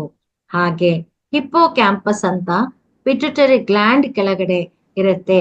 ಈ ಹಿಪ್ಪೋ ಕ್ಯಾಂಪಸ್ ಸೆರೋಟಿನಿನ್ ಅನ್ನೋ ಹಾರ್ಮೋನ್ ಅನ್ನ ರಿಲೀಸ್ ಮಾಡುತ್ತೆ. ಸೆರೋಟಿನಿನ್ ಕೂಡ ಹ್ಯಾಪಿ ಹಾರ್ಮೋನ್. ಹಿಪ್ಪೋ ಕ್ಯಾಂಪಸ್ ಮೇಲೆ ಫೋಕಸ್ ಮೆಡಿಟೇಷನ್ ಮಾಡಿ ಸೆರೋಟಿನಿನ್ ಹಾರ್ಮೋನ್ ರಿಲೀಸ್ ಆಗುವಂತೆ ಕೇಳ್ಕೋಬೇಕು. ಸೊ ನೀವು ಯಾವಾಗ ಹೊಸ ಅನುಭವಗಳನ್ನ ಅನುಭವಿಸ್ತಿರೋ ಹ್ಯಾಪಿ ಹಾರ್ಮೋನ್ ಕೂಡ ಆಗ ಕೂಡ ರಿಲೀಸ್ ಆಗತ್ತೆ. ಸೊ ನೆಗೆಟಿವ್ ಫೀಲಿಂಗ್ಸ್ ಬಿಟ್ಟು ಫರ್ಗಿವ್ನೆಸ್ ಪ್ರಾಕ್ಟೀಸ್ ಮಾಡಿದಾಗ ನಿಮ್ಮಲ್ಲಿ ಆ ಡಿಪ್ರೆಷನ್ ಅನ್ನೋದು ಹೊರಟೋಗುತ್ತೆ. ಸೊಸೈಟಿಗೋಸ್ಕರ ಜೀವನ ಮಾಡೋದು, ನಾವು ಸೊಸೈಟಿಗೋಸ್ಕರ ಜೀವನ ಮಾಡ್ತಾ ಇರ್ತೀವಿ, ಯಾವಾಗ್ಲೂ ಅವ್ರೇನ್ ಅನ್ಕೊಳ್ತಾರೆ ಇವ್ರೇನ್ ಅನ್ಕೊಳ್ತಾರೆ ಅಂತ ನಾವು ಯೋಚನೆ ಮಾಡ್ತಾ ಇರ್ತೀವಿ. ಸೊಸೈಟಿಯಲ್ಲಿ ಇರ್ತೀವಿ ಅಂದ್ಮೇಲೆ ನಾವು ಸೊಸೈಟಿ ರೂಲ್ಸ್ ಫಾಲೋ ಮಾಡ್ಬೇಕು, ಇಲ್ಲ ಅಂತಲ್ಲ. ಆದ್ರೂ ಕೂಡ ನನಗೇನ್ ಬೇಕೋ ಅಂತ ನಾವು ಯೋಚನೆ ಮಾಡಿ ಕೆಲವೊಂದು ನಮಗೆ ಬೇಕಾಗಿರೋ ರೀತಿಯಲ್ಲಿ ನಾವು ಜೀವನ ಮಾಡ್ಬೇಕು. ಆಗ ಆ ಒಂದು ಜೀವನದಲ್ಲಿ ನಮ್ಗೆ ಖುಷಿ ಅನ್ನೋದು ಸಿಗ್ತಾ ಇರುತ್ತೆ. ಸೊ ಯೂನಿವರ್ಸ್ ಮೇಲೆ ನಂಬಿಕೆ ಇರ್ಬೇಕು. ಸೊ ಯಾವ ರೀತಿ ಕೀ ಇಲ್ಲದ ಲಾಕ್ ಇರೋದಿಲ್ವೋ ಹಾಗೆ ಸೊಲ್ಯೂಷನ್ ಇಲ್ಲದ ಪ್ರಾಬ್ಲಮ್ ಇಲ್ಲ. ಆದ್ರಿಂದ ಎಂತಹ ಪರಿಸ್ಥಿತಿ ಬಂದ್ರು ಹತಾಶರಾಗದೆ ಆ ಭಗವಂತನ ಮೇಲೆ, ಆ ಯೂನಿವರ್ಸ್ ಮೇಲೆ ಭರವಸೆ ಇಡ್ಬೇಕು.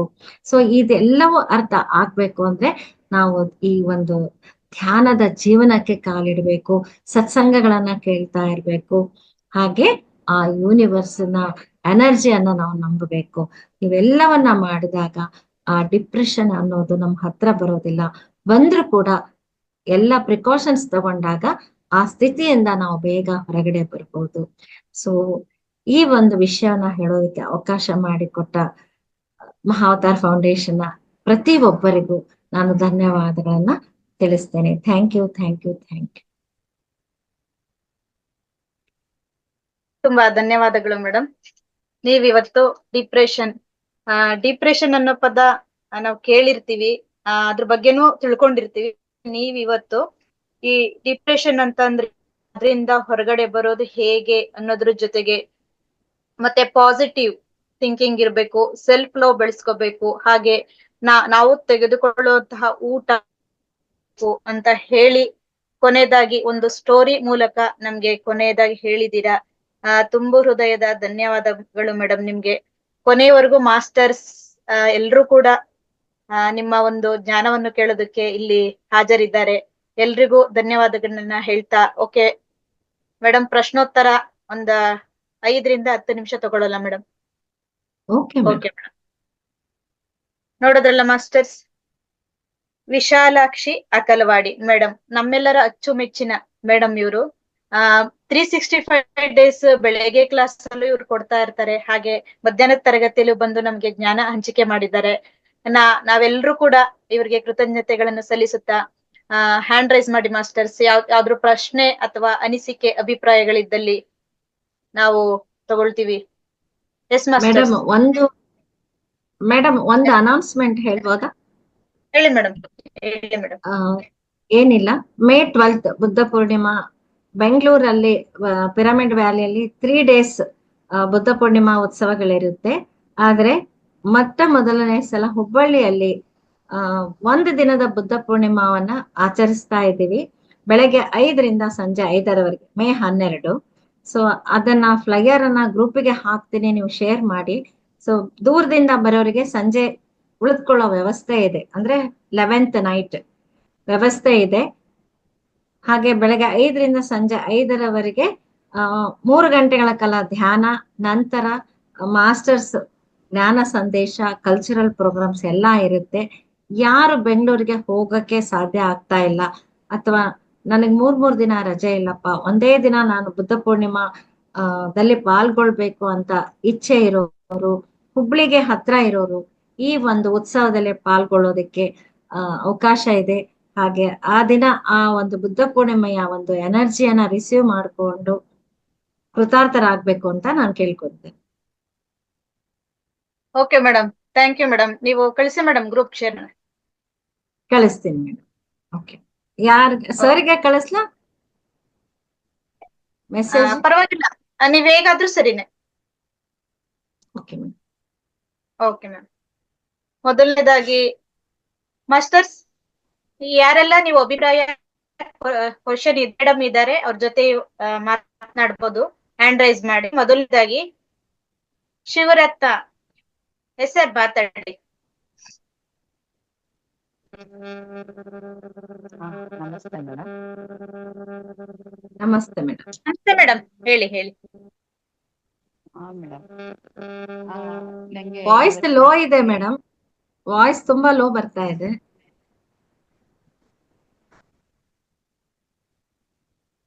ಮಾತಾಡಿ ಮೇಡಮ್, ಮಾತಾಡಿ.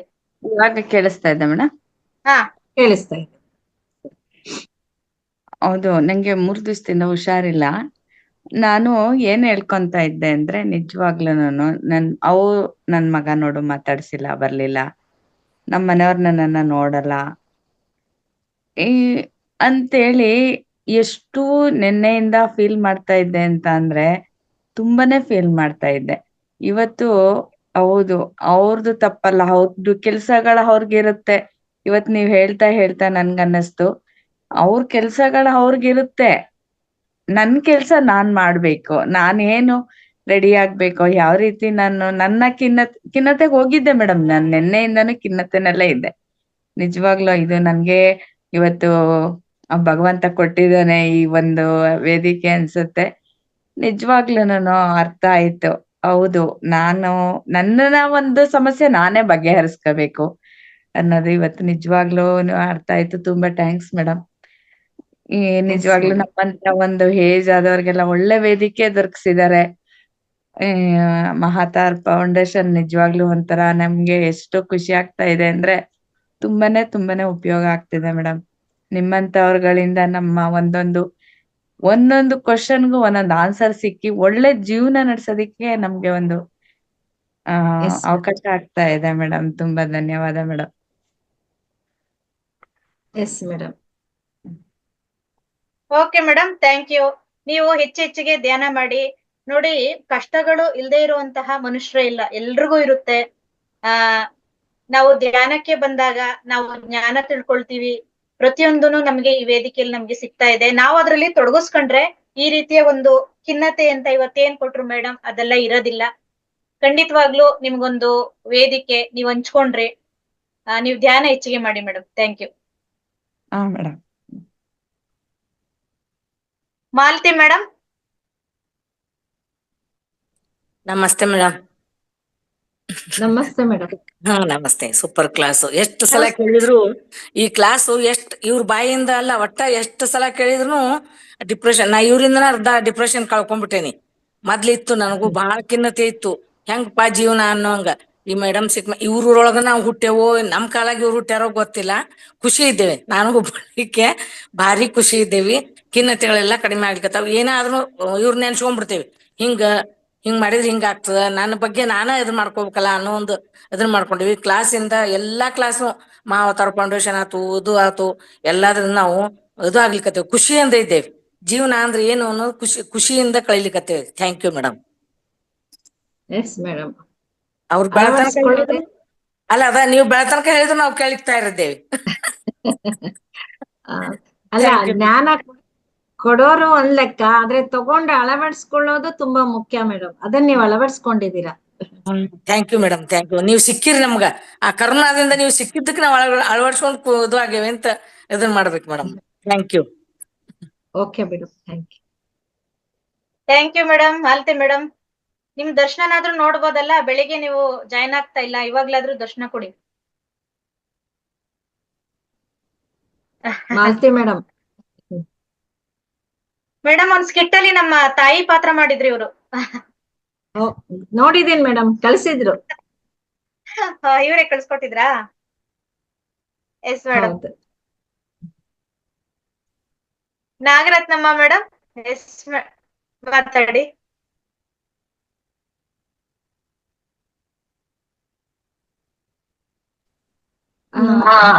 ನಮಸ್ತೆ ಮೇಡಮ್. ವಿಶಾಲ ಹೇಳಿ ಮೇಡಮ್. ವಿಶಾಲ ಅಳ್ವಾಡಿ ಮೇಡಮ್ ಅವ್ರಿಗೆ ತುಂಬಾ ಧನ್ಯವಾದಗಳು. ಏನಪ್ಪಾ ಅಂತಂದ್ರೆ ಡಿಪ್ರೆಷನ್ಗೆ ಹೋಗಿರ್ತಾರೆ ಅವ್ರು, ಮತ್ತೆ ಸರಿ ಹೋಗ್ತಾರ. ಡಿಪ್ರೆಷನ್ಗೆ ಹೋಗಿರ್ತಾರಲ್ಲ ಅವ್ರು ಮತ್ತೆ ಸರಿ ಹೋಗ್ತಾರೆ. ನಾನು ಇಲ್ಲ ಅಂದ್ರು ಬೇರೆಯವ್ರು ಹೋಗಿರ್ತಾರಲ್ಲ ಅವ್ರು ನಿಧಾನಕ್ಕಾದ್ರೂ ಅವ್ರ ಇಷ್ಟದಂಗೆ ಬಿಟ್ಟು ಬಿಟ್ರೆ ಸರಿ ಹೋಗ್ತಾರ. ಯಾವ ರೀತಿ ಅವ್ರನ್ನ ಸರಿ ಇಲ್ಲ ಮೇಡಮ್, ಅವರಷ್ಟಿಗೆ ಅವ್ರಿಗೆ ಬಿಟ್ರೆ ಸರಿ ಹೋಗೋದು ಸ್ವಲ್ಪ ಕಷ್ಟ ಆಗತ್ತೆ. ಅವ್ರ ಜೊತೆ ಇರೋರು ಅವರು ಇಬ್ರು ಪ್ರಯತ್ನ ಪಡ್ಬೇಕು. ಅವರಿಗೆ ಗೊತ್ತಿರಲ್ಲ ನಾನ್ ಡಿಪ್ರೆಷನ್ ಅಲ್ಲಿ ಇದೀನಿ ಅನ್ನೋದು ಗೊತ್ತಾಗಲ್ಲ, ಇದ್ರೂನು ಹೇಗ್ ಹೊರಗ್ ಬರ್ಬೇಕು ಗೊತ್ತಾಗಲ್ಲ. ಜೊತೆಲಿರೋರು ಅವ್ರಿಗೆ ಸ್ವಲ್ಪ ಹೊರಗಡೆ ಕರ್ಕೊಂಡ್ ಹೋಗ್ಬೇಕು, ವಾಕಿಂಗ್ ಕರ್ಕೊಂಡ್ ಹೋಗ್ಬೇಕು, ಅವ್ರಿಗೆ ಒಳ್ಳೆ ಸಂಗೀತ ಕೇಳಿಸ್ಬೇಕು, ಎಲ್ಲದಕ್ಕಿಂತ ಮುಖ್ಯವಾಗಿ ಧ್ಯಾನ ಮಾಡಿಸ್ಬೇಕು ಅವ್ರಿಗೆ. ಅದು ಕೇಳಲ್ವಲ್ಲ ಮೇಡಮ್. ಡಿಪ್ರೆಷನ್ ಹೋಗಿರೋರ್ಗೆ ನಾವೇನ್ ಹೇಳಿದ್ರು ಅವ್ರು ಕೇಳೋದೇ ಇಲ್ವಲ್ಲ. ಅದು ಎಲ್ಲ ಅದು ಮಾಡ್ತಾನೆ. ಇಲ್ಲ ಮೇಡಮ್, ಅವರಿಗೆ ಮೊದ್ಲು ಮೆಡಿಕಲ್ ಟ್ರೀಟ್ಮೆಂಟ್ ಕೊಡಿಸ್ಲೇಬೇಕು ಸ್ಟಾರ್ಟಿಂಗ್ ಅಲ್ಲಿ.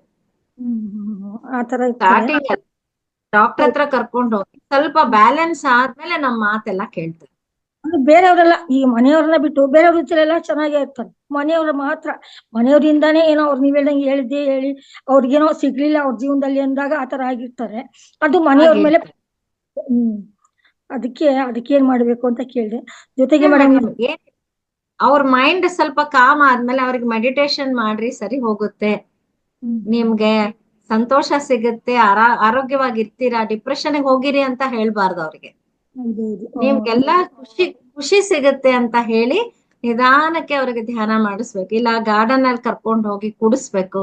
ಧ್ಯಾನ ಅಂತ ಹೇಳಿದೆ ಕಣ್ ಮುಚ್ಕೊಂಡ್ ಕುತ್ಕೊಳ್ರಿ ಅಂತ ಹೇಳ್ಬೇಕು. ಸ್ವಲ್ಪ ಪ್ರಯತ್ನ ಜಾಸ್ತಿ ಬೇಕಾಗುತ್ತೆ.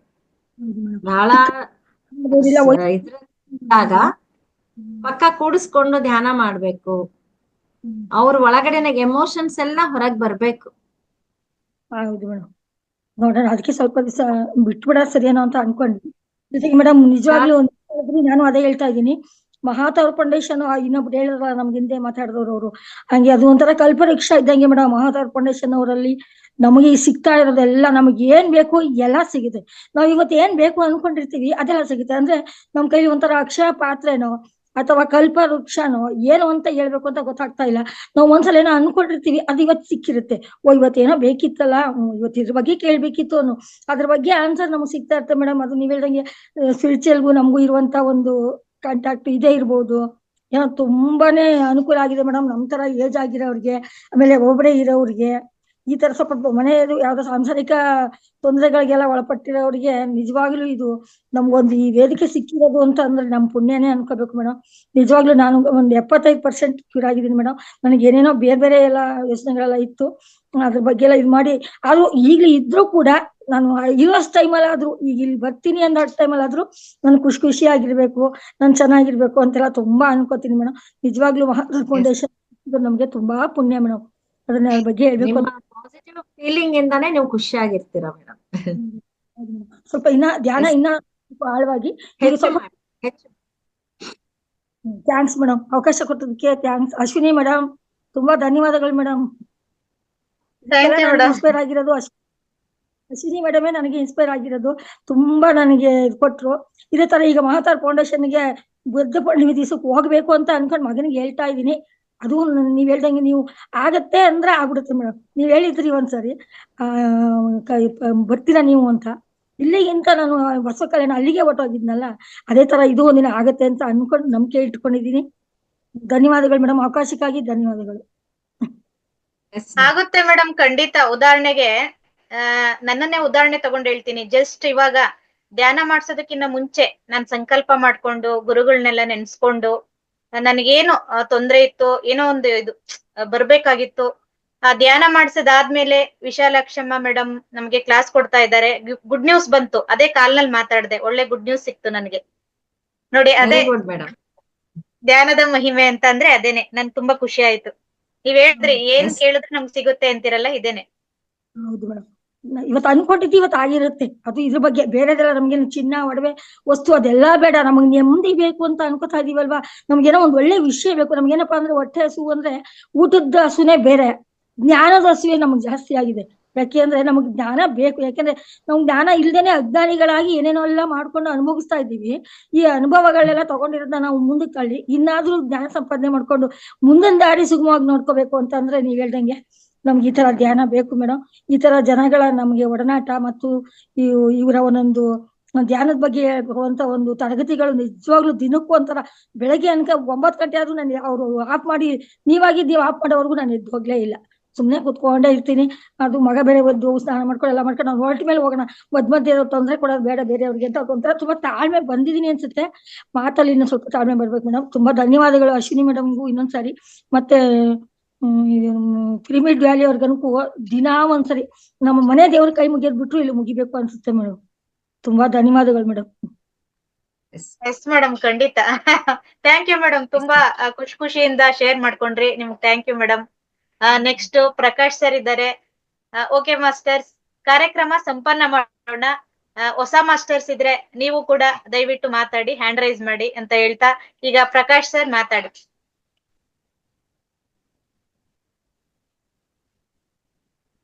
ಅನ್ಮ್ಯೂಟ್ ಮಾಡ್ಕೊಳ್ಳಿ ಸರ್.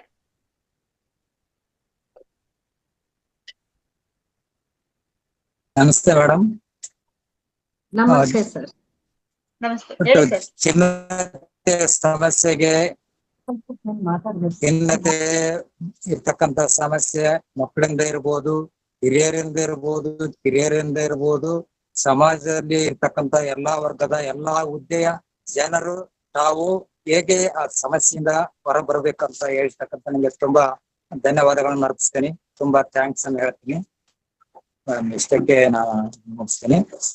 ಅದು ಅವ್ರು ಆ ಸಮಸ್ಯೆನ ಹೇಳ್ಕೊಂಡ್ರಲ್ರಿ ಮೇಡಮ್, ಅವರು ಒಂದ್ ಸಮಸ್ಯೆ ಹೇಳಿದ್ರಲ್ಲ, ಅದಕ್ಕೆ ನಾನು ಒಂದು ಮೆಡಿಟೇಷನ್ ಟೈಪ್ ಇದನ್ನ ಮಾಡಿಸ್ತೀನಿ.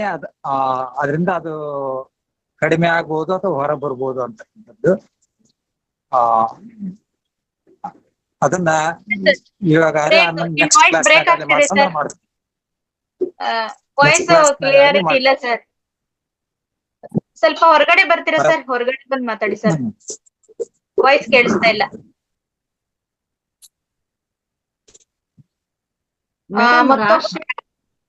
ರಾಜಶೇಖರ್ ಅಡಿಕೆನವರ್ ಅಂತ ಕೈ ಎತ್ತಿದ್ರು. ಮತ್ತೆ ಅವರು ಲೋವರ್ ಎಂಡ್ ಮಾಡಿದ್ದಾರೆ. ಮತ್ತೆ ಹ್ಯಾಂಡ್ ರೈಸ್ ಮಾಡಿ ಸರ್. ಕೊನೆ ಅವಕಾಶ ರಾಜಶೇಖರ್ ಸರ್, ಹ್ಯಾಂಡ್ ರೈಸ್ ಮಾಡಿ.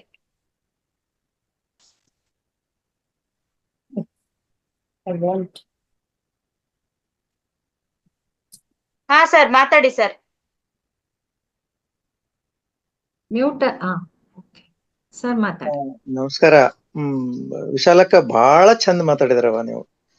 ಇವರು ಮೇಡಮ್ ಒಂದು ಅವ್ರಿಗೆ ಮಾತಾಡೋಕೆ ಅವಕಾಶ ಕೊಡಿ.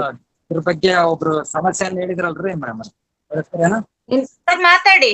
ರಾಜಶೇಖರ್ ಅಲ್ಲ ಅವ್ರು ಮಾತಾಡಕತ್ತಾರ, ಅವ್ರಿಗೆ ಮಾತಾಡಕ್ ಅವಕಾಶ ಕೊಡ್ರಿ ಮೊದ್ಲು.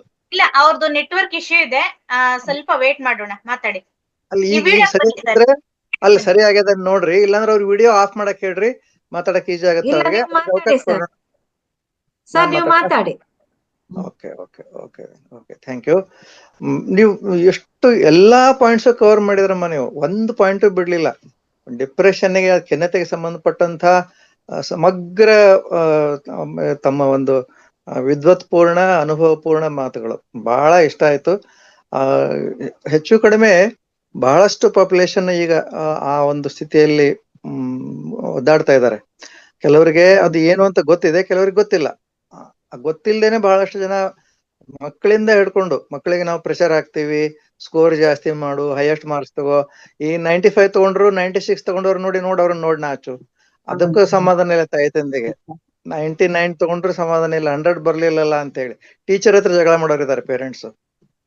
ಮಕ್ಕಳಿಗೆ ಆವಾಗಿಂದ ಪ್ರೆಷರ್ ಶುರುವಾಗಿದ್ದು ಚೈಲ್ಡ್ಹುಡ್ ಇಂದ ದೊಡ್ಡವರಾಗೋ ತನಕನೂ ಹಲವು ಕಾರಣಗಳಿಗಾಗಿ ಪೇರೆಂಟ್ಸ್ ಇಂದ, ಸೊಸೈಟಿಯಿಂದ, ಟೀಚರ್ಸ್ ಇಂದ, ಅಥವಾ ಎಲ್ಲಿ ಉದ್ಯೋಗದಲ್ಲಿ ಕೆಲಸ ಮಾಡ್ತಾರೆ ಅಲ್ಲಿ ಕಲೀಗ್ಸ್ ಗಳಿಂದ, ಆಮೇಲೆ ಮೇಲಾಧಿಕಾರಿಗಳ ಕಡೆಯಿಂದ, ಸರ್ಕಾರದಿಂದ, ರಾಜಕಾರಣಿಗಳ ಕಡೆಯಿಂದ ಎಲ್ಲಾ ಕಡೆಗೂ ಆ ಪ್ರೆಷರಿಗೆ ಒದ್ದಾಡಿ ಬಹಳಷ್ಟು ಜನ ಕೌಟುಂಬಿಕ ಹಿನ್ನೆಲೆಯಲ್ಲಿ ಮನೆ ಸದಸ್ಯರಿಂದ ಎಲ್ಲಾ ಕಡೆಗೂ ಒಟ್ಟು ನೆಮ್ಮದಿ ಶಾಂತಿ ಇಲ್ಲದೆ ಇರೋ ಒದ್ದಾಡೋ ಜನಸಂಖ್ಯೆ ಜಾಸ್ತಿ ಆಗಿದೆ ಅಂತನೂ ತಾವು ಹೇಳಿದ್ರಿ.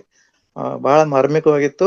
ಇದಕ್ಕೇನಿಲ್ಲ, ನನ್ಗೆ ಆಡ್ ಮಾಡ್ಲಿಕ್ಕೆ ವಿಷಯನೇ ಇಲ್ಲ, ಅಷ್ಟು ಚಂದ ಮಾಡಿದ್ರಿ. ಒಂದು ಪಾಯಿಂಟ್ ಸೇರಿಸ್ಲಿಕ್ಕೆ ತಮ್ಮ ಅನುಮತಿ ಕೋರ್ತೀನಿ. ಏನಂತ ಹೇಳಿದ್ರೆ, ಇದು ಒಳಗಡೆ ತುಂಬಿಕೊಂಡಿರೋ ಏನಿದು ಹಾಲ ಅಂತಿರೋ ಮತ್ತೇನಾದ್ರು ಅನ್ರಿ, ಅದು ಹೊರಗೆ ಬರ್ಬೇಕಾದ್ರೆ ನಾವ್ ಅದಕ್ಕೆ ಅವಕಾಶ ಮಾಡ್ಕೊಡ್ಬೇಕು.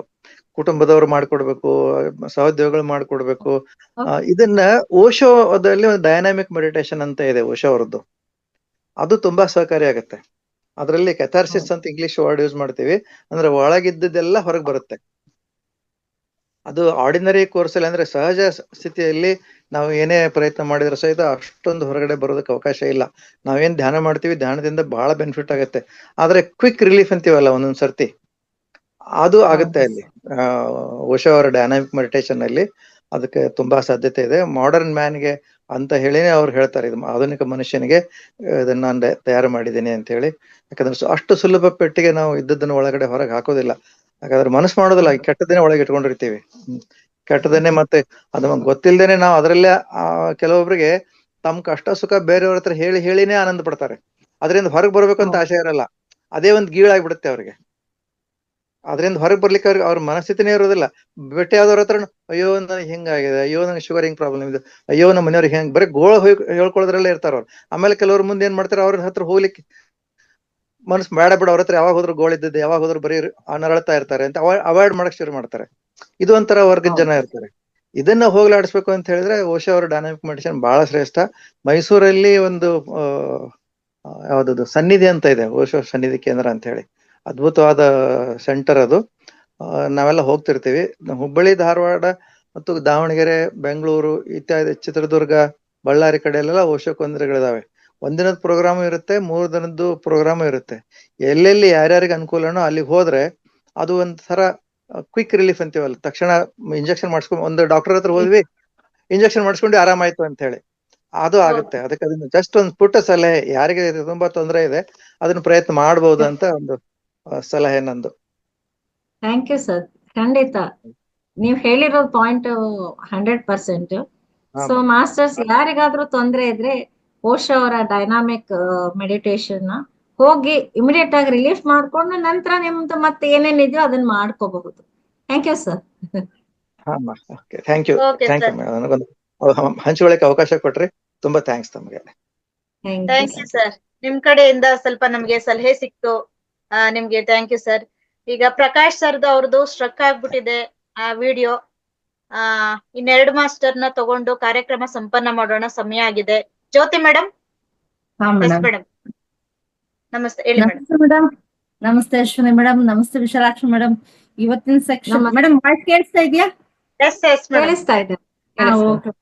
ಓಕೆ, ತುಂಬಾ ಖುಷಿ ಆಗುತ್ತೆ. ತುಂಬಾ ಒಳ್ಳೆ ಸೆಕ್ಷನ್ ಮೇಡಮ್, ತುಂಬಾ ಚೆನ್ನಾಗಿತ್ತು ಕ್ಲಾಸ್. ಡಿಪ್ರೆಷನ್ಗೆ ಹೋದ್ರೆ ಯಾವ ತರ ಪ್ರಾಬ್ಲಮ್ಸ್ ಬರುತ್ತೆ. ಆಕ್ಚುಲಿ ನಾವು ಮಕ್ಕಳಿಗಾಗ್ಲಿ, ಹಸ್ಬೆಂಡ್ಗಳಿಗಾಗ್ಲಿ, ಇಲ್ಲ ಫ್ಯಾಮಿಲಿ ಮೆಂಬರ್ಸ್ಗಾಗ್ಲಿ, ಅವರು ತುಂಬಾ ಈಗ ಮಕ್ಕಳಿಗೆ ಹೋಲ್ಸ್ಕೊಂಡ್ರೆ ಮಕ್ಳಿಗೆ ಬಹಳ ಟಾರ್ಚರ್ ಕೊಟ್ಟಿದೀವಿ ನಾವು. ಆ ಮಕ್ಕಳಿಗೆ ಬೇರೆಯವ್ರಿಗೆ ಹೋಲಿಕೆ ಮಾಡ್ಕೊಂಡು, ಆಮೇಲೆ ಮಾರ್ಕ್ಸ್ಗಳು ತೆಗೆದೇ ಇದ್ದಾಗ, ಓದದೇ ಇದ್ದಾಗ ಬೇರೆಯವ್ರಿಗೆ ನಾವು ಬೇರೆಯವ್ರದ್ದು ಅವ್ರ ತರ ನೀವ್ ಇಲ್ಲ ಅನ್ನೋ ತರಕ್ಕೆ ನಾವು ತುಂಬಾನೇ ಟಾರ್ಚರ್ ಕೊಟ್ಟಿದೀವಿ. ಹಸ್ಬೆಂಡ್ಗಾಗ್ಲಿ ನಾನು ತುಂಬಾನೇ ಟಾರ್ಚರ್ ಕೊಟ್ಟಿದ್ದೀನಿ. ಆಕ್ಚುಲಿ ನಾನು ಏನ್ ತಪ್ಪು ಮಾಡಿದೀನಿ ಅಂತ ಇವತ್ತು ನನಗೊಂದ್ ಸ್ವಲ್ಪ ಜ್ಞಾನೋದಯ ಆಯ್ತು, ಏನ್ ಮಾಡ್ಬೇಕು. ಆಮೇಲೆ ಕೆಲವೊಂದ್ ಟೈಮ್ ನಮ್ಮ ಮಾತು ಯಾರನ್ನ ಕೇಳದೆ ಇದ್ದಾಗ, ನಮ್ಗೆ ತುಂಬಾ ಆಪೋಸಿಟ್ ಆಗಿ ಏನೋ ವಿರುದ್ಧವಾಗಿ ಅವ್ರನ್ನ ಮಾತಾಡಿದಾಗ ನಮ್ಮಲ್ಲೂ ಕೂಡ ಆ ಖಿನ್ನತೆ ಅನ್ನೋದು ಬಂದೋಗಿದೆ. ಆ ತರ ಆದಾಗ ನಮ್ಮಲ್ಲಿ ಯಾವ ತರ ನಾವು ಬದಲಾವಣೆ ಮಾಡ್ಕೋಬಹುದು, ಯಾವ ತರ ನಾವು ಚೇಂಜಸ್ ಮಾಡ್ಕೋಬಹುದು ಅನ್ನೋದನ್ನ ನೀವು ತುಂಬಾ ಚೆನ್ನಾಗಿ ಒಂದು ಸ್ಟೋರಿ ಮುಖಾಂತರ ತುಂಬಾ ಚೆನ್ನಾಗಿ ಅರ್ಥ ಮಾಡಿಸಿರಿ.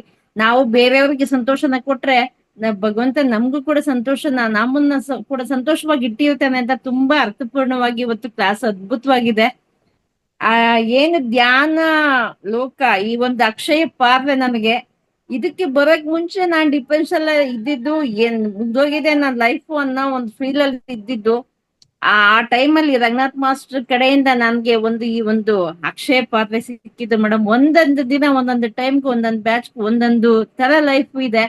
ಬರೀ ಮೆಡಿಟೇಷನ್ ಧ್ಯಾನ ಆಗ್ಬೋದು, ಯೋಗ ಆಗ್ಬೋದು, ಎಲ್ಲಾ ತರ ಕ್ಲಾಸ್ಗಳು ನಾನು ಅಟೆಂಡ್ ಮಾಡ್ತಾ ಇದ್ದೀನಿ. ತುಂಬಾ ಅದ್ಭುತವಾಗಿದೆ ಮೇಡಮ್. ಮಹಾತಾವರ ಫೌಂಡೇಶನ್ಗೆ, ಸುಭಾಷ್ ಪತ್ರಿಜಿ ಸರ್ಗೆ, ಮತ್ತೆ ಸ್ವರ್ಣಮಾಲಾ ಅಮ್ಮನವರಿಗೆ, ಅಶ್ವಿನಿ ಮೇಡಮ್ ಆಗ್ಬೋದು, ಗೀತಾ ಮೇಡಮ್ ಆಗ್ಬೋದು, ಮೇಡಮ್ ನೀವು ಈ ಒಂದು ಸೆಕ್ಷನ್ ಈ ಕ್ಲಾಸ್ ನ ಕೊಟ್ಟಂತ ವಿಶಾಲಾಕ್ಷಿ ಮೇಡಮ್ ಆಗ್ಬೋದು, ನಿಮ್ಗೆ ತುಂಬಾ ತುಂಬಾ ಆಭಾರಿಯಾಗಿದ್ದೀನಿ madam. Thank you so much madam. Thank you madam, thank you so much. Thank you ma'am. ನಿಮ್ಮ Thank you. ಖುಷಿಯನ್ನ ವ್ಯಕ್ತಪಡಿಸಿದೀರಾ. Yes, ma'am. ಕ್ಲಾಸ್ ಅಲ್ಲ ದೊಡ್ಡ ಪಾತ್ರೆ ತಗೊಂಡ್ ಬಂದ್ರೆ ಅದ್ರ ತುಂಬಾ ತುಂಬ್ಕೊಂಡು ಹೋಗ್ಬೋದು, ಅಷ್ಟೊಂಥರ ಜ್ಞಾನ ಇದ್ರಲ್ಲಿದೆ. Yes, ಖಂಡಿತ ಮೇಡಮ್, ಖಂಡಿತ. Yes ma'am, thank you. ಕೊನೆ Lakshmikanthamma madam.